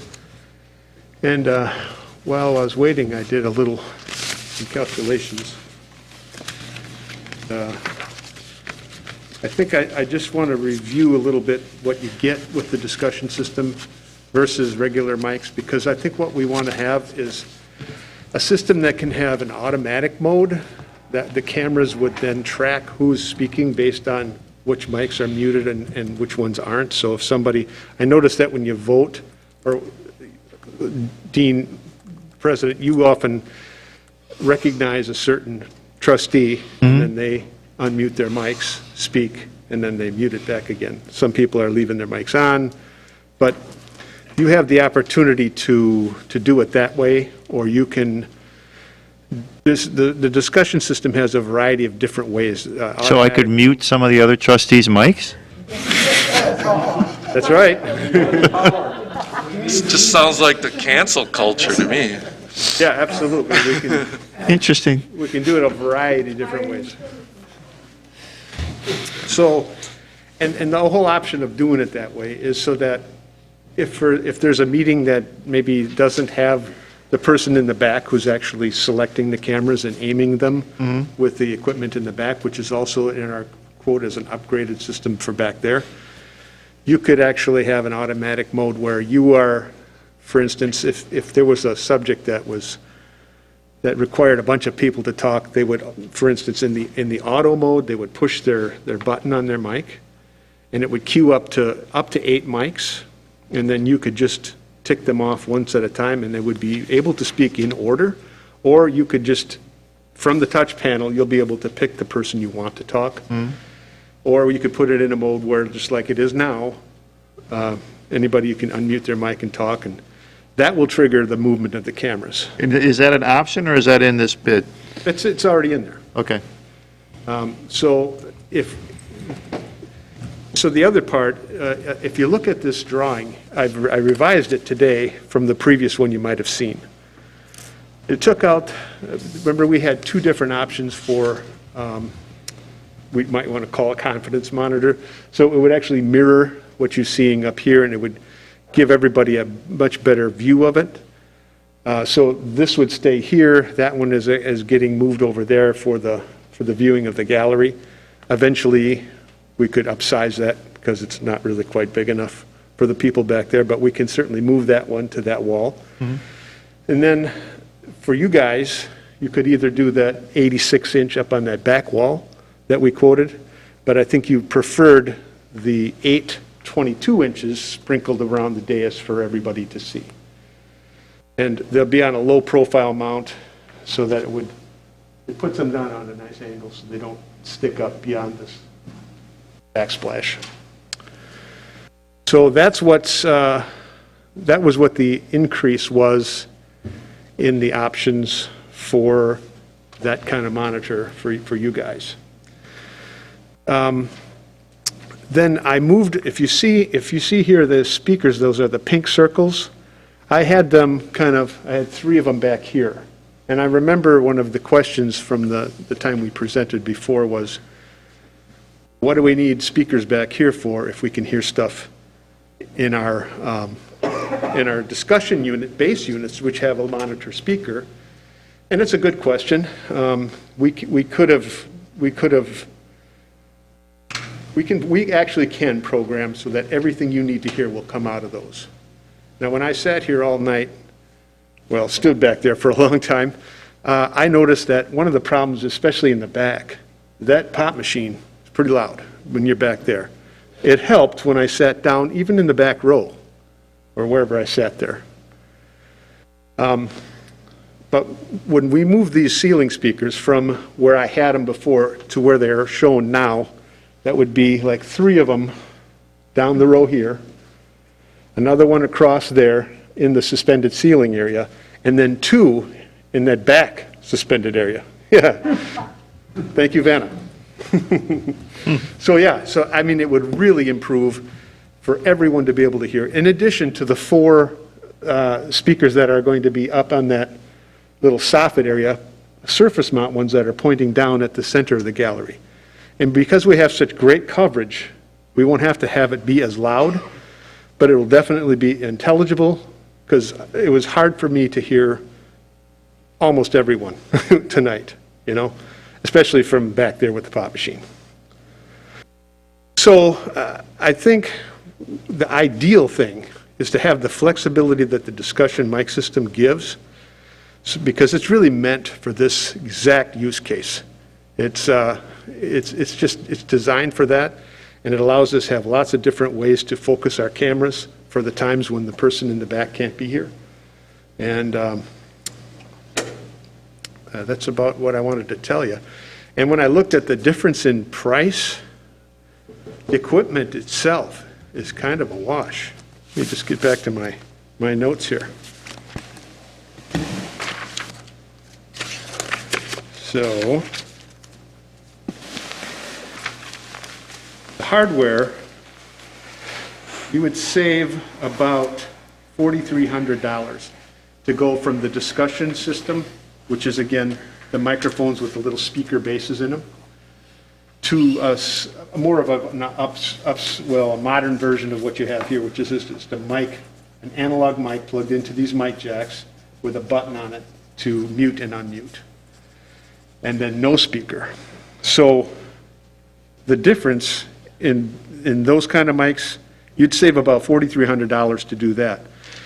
But hidden costs, in order to use that system and still get the camera operation from mics, it requires a totally different automation processor, because in addition to the button muting the mic, we have to give another contact closure wire back to the system to show what mic got muted, which is all built into the discussion system. So that's, we have to go to a bigger control processor with a card that can accommodate, you know, up to 16 new wires for those button pushes, so that the logic can turn the cameras to what they have to do. There's more wire, there's at least another $1,000 a program, because all that automatic logic from the discussion system has to be created from scratch. And then the install. So it ends up being about $4,350 of extra more hidden costs. So what I'm saying is, to do the other mics that aren't the discussion system mics, there's hardly any difference in cost when you consider the less expensive hardware but more expensive installation to implement them. And so there's no reason not to do the discussion system mics, is what I'm trying to say. Okay. Some of the questions that I have, but before I ask mine, Trustee Pieper, did you have something you wanted to ask? I had a couple questions. Yeah. First, I wanted to know if there's any additional charges for installation, shipping, and programming that are not included on this proposal. No, it's all in. Because it says on the top of your proposal, please note this quote does not include shipping and it may be charged at the time of order. Oh, that's, okay, now how does Caitlin write those? So there's no I can shipping? find out what the shipping is, if there isn't, if there's not already included shipping in here, anything that's extra, I will find that out for you. Okay, but there's no additional cost for installation or programming? No, that's it. Okay. I had a question for you, Brian. I believe you said that Franklin had the discussion microphone systems, and even while reading your notes and listening to the meeting, because I apologize, I do not feel like I have been a good cooperative member of the ad hoc committee. I had a family death and then immediately went to Disney World afterwards. And then my flight was delayed and I wasn't able to participate in the meeting, and by the time I caught my breath, it was too late, per se. But I see that there's a section for customer responsibilities, and the question that raises for me is, are we going to hire somebody else to do those customer responsibilities? Are we going to hire another vendor to do those, or are we going to handle them somehow internally?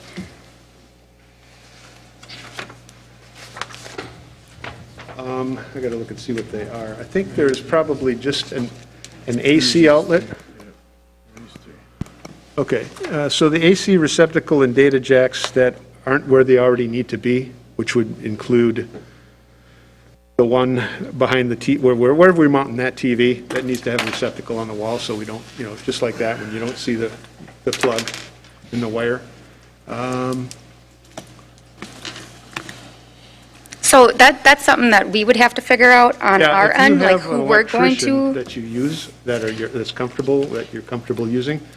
So I want the board to be aware that there's extra additional costs that are going to be incurred for the customer responsibilities, because there are a couple items on there that we are still going to have to do in addition to this, because it's not being covered. But then I know the discussion microphone system, I did listen to the Franklin meetings, and I was very disappointed in them. And I know you also said that you did not like the discussion microphone systems, and it would be recommended to go with different microphones. But then how much additional cost is that going to add to the quote that we have already? So let's talk about the discussion mic. What is it that we don't like? So in my case, and I may not be the best judge because I don't do a lot in Franklin, that we have another partner that does most of the meetings there. But the discussion units themselves, you have the built-in speaker, and so there's a couple things that end up happening.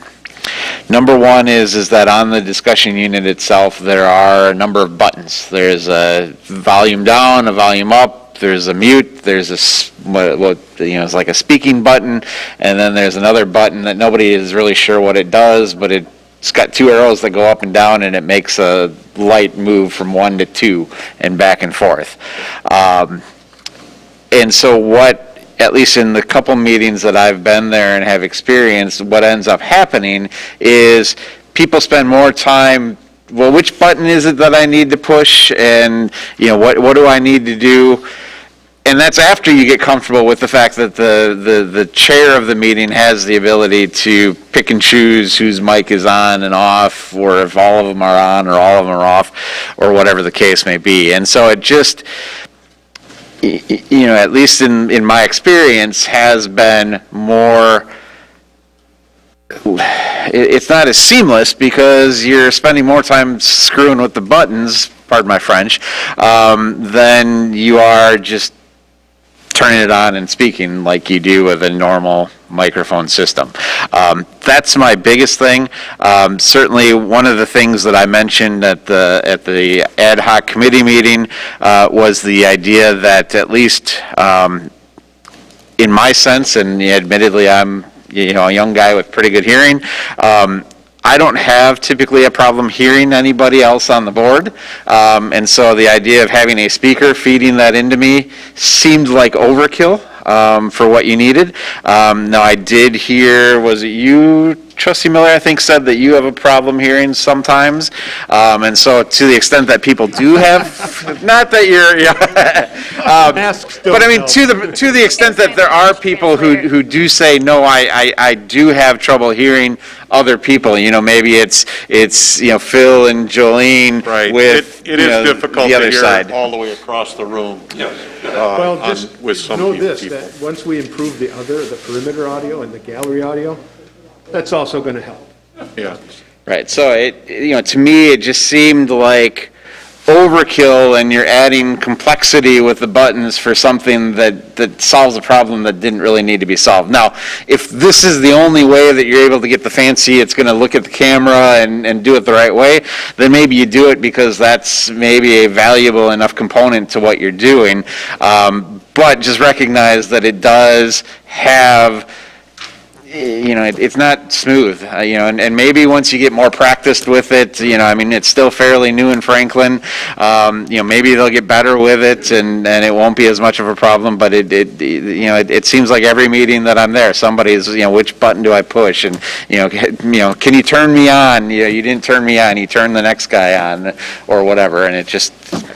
For the sake of time tonight and everything, I just really feel like I was not a contributing member to the ad hoc committee, and just because this meeting is getting very late and I have so many more questions that I'm not allowed to talk to the committee about unless we give notice for a public hearing.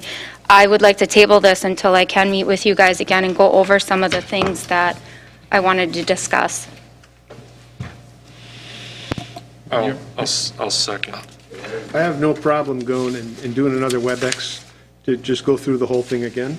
I watched the whole recording. Oh, okay. I did. I But saw we can- it all. we can I just address have a lot anything. of questions Yeah. that I want to address with the ad hoc committee, and I'd like the opportunity to meet with them. And I do apologize because it was my fault that, well, the plane and, anyways, I'd like to table this. Yeah, well, And you're, Before I forget, So- I just wanted Wait. to, So she's tabling it, we have a second. Does that mean no discussion? It's not debatable. right, We could vote for it. well, there's no discussion on on a motion to table. But we have to approve the motion to table.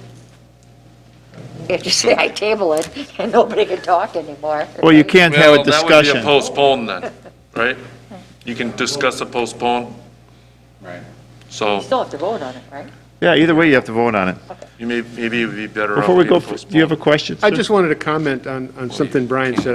I don't, I believe that we might have been a little bit lax on the training there for the simple reason that while we did the programming at that place, they already had the discussion system and we just used it. So I think that maybe we should spend a lot more time doing training, putting the proper overlays on the discussion unit boxes, which really dictate the behavior of it. And there is also always a way to put them in the mode that you're already familiar with using. The only limitation with the discussion system is that only 8 mics can be open at any given time. So, and we can do a lot of workarounds like that.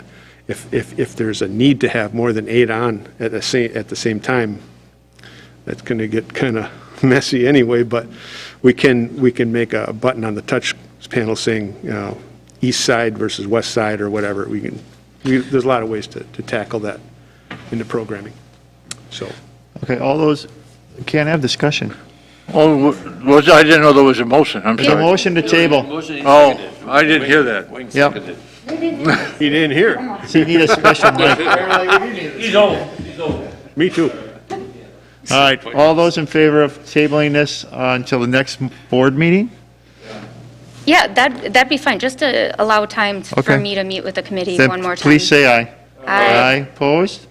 None opposed, motion carries. Sorry for keeping you here so late, but we do appreciate your I patience. wasn't able to do my due Not a diligence to problem. the team.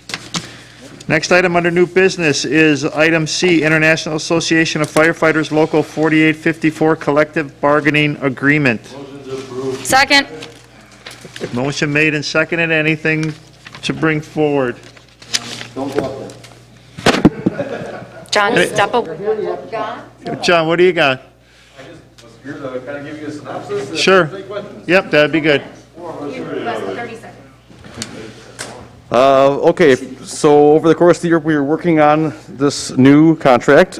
We took the 2 contracts and made them into one contract, so the fire department will be working under a unified agreement.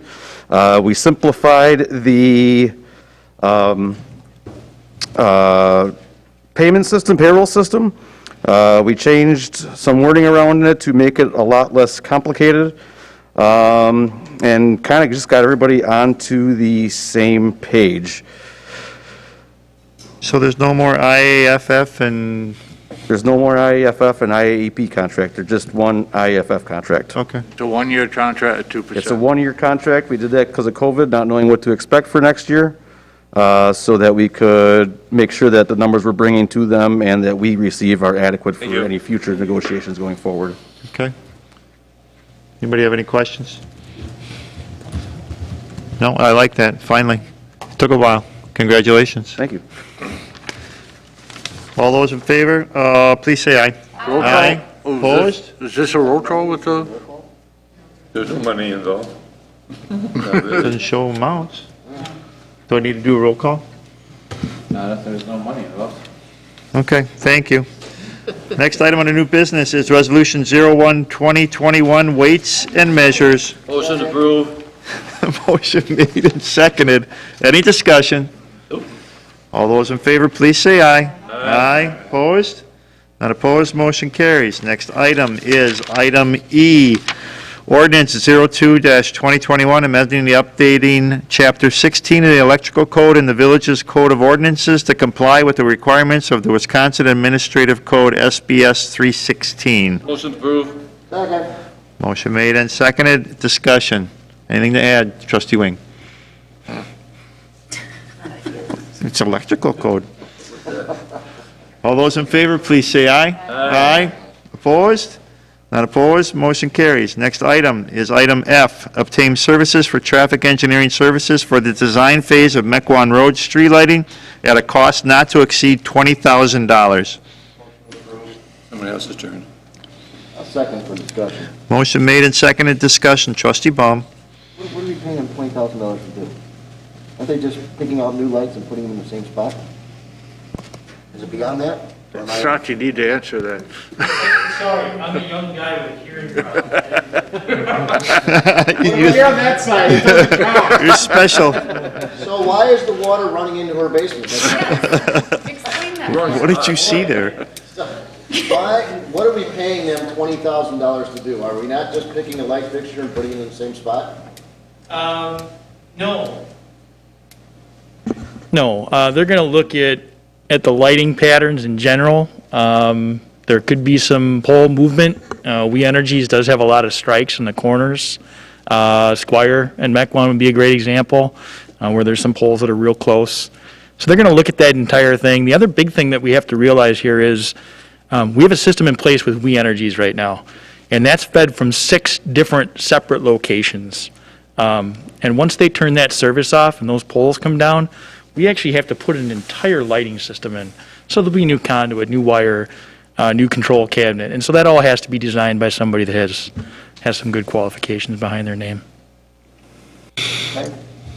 This is in the budget, right? Yes, it is. $400,000. Again, I don't want to take up everybody's time. I'm happy to give a little summary where we're at if people want it, but yeah. Trustee Myers. I get it. Doesn't We Energies do the same thing? Can't they design the same thing? They would design the same thing that was talked about at committee, $186,000. And then there's also additional costs with that on a monthly charge for maintenance. We would pay maintenance on a monthly basis per fixture to We Energies. Well, We have a motion, right? Further discussion? No further discussion? Roll call vote. Trustee Miller? Aye. Trustee Baum? Trustee Hudson? Kaminsky? Trustee Myers? no. Trustee Pieper? Aye. Trustee Wing? Aye. Trustee Zabel? No. President Walter? Aye. Motion carries. Okay. Thank you. Next item is item G, purchase of track mini excavator in an amount not to exceed $116,701. Motion approved. Second. Motion made and seconded. Discussion. Just one question. Who's the excavator for? Who- The it's for Germantown, obviously, just like the, Public Works? It's used by both Public Works and Water and Sewer. okay. And do we have one already? A little shovel, Yeah. got a little shovel. Not like Yeah, this. No, we not do. like Small this. places. Scott, you want to just explain the difference on this one, please? No, it's, This- Explain Why what we it need- is. well, it's a mini excavator. I understand what that is, but I was just asking if the village had one already. We do have one. And again, I think the biggest thing that I tried to portray to the committee is that that machine gets used on a very frequent basis for a lot of projects during the construction season. It's not easy to maneuver around. It has to be trailered. It might be on a corner digging 3 or 4 or 5 inlets for a week, when there could be another project that could also be going on at the same time. So this is going to give us a lot more flexibility to do work So this in is an multiple additional one. locations. Okay, Yes. that was all my discussion. Okay. Further discussion. Trustee Zabel. Yeah, and the reason I put it out in Public Works is that the fact that you're only going to use it in a limited time frame and a limited stuff, why don't we just lease a backhoe for a short period of time, a month or 2 in summer, instead of having one extra one sitting around. To me, it made a lot more sense just to lease one than it is to buy a new one. To this one's going to be covered just by the highway department. The other one is covered by highway, sewer, and water. So that's why they have to share it. Is there a cost comparison, lease versus buy? Yes, I did do some work. Again, that question came up at committee. We did shore up some numbers on rental. I figure a 6-month construction season, the rental is $3,300 per month. We paid $3,300 for a week last time. So that's a big difference. Tim Zimmerman had set that rental up. But the vendor that we'd be purchasing this from is willing to rent it to us per month at $3,300. 6 months, $19,800 for that construction season, which gives you a buyback of about 5.8 years, just under 6 years on your buyback for the machine.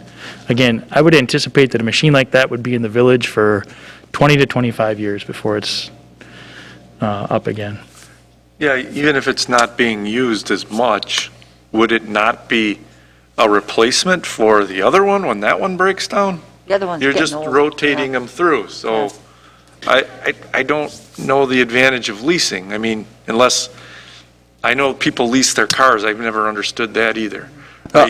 I always feel, even if you're not driving it as much, wouldn't it be better to purchase it? I just, big equipment that you spend money on, you like to have it used as much as possible. If otherwise it's sitting around or putting either outside at a parking lot or in a storage area.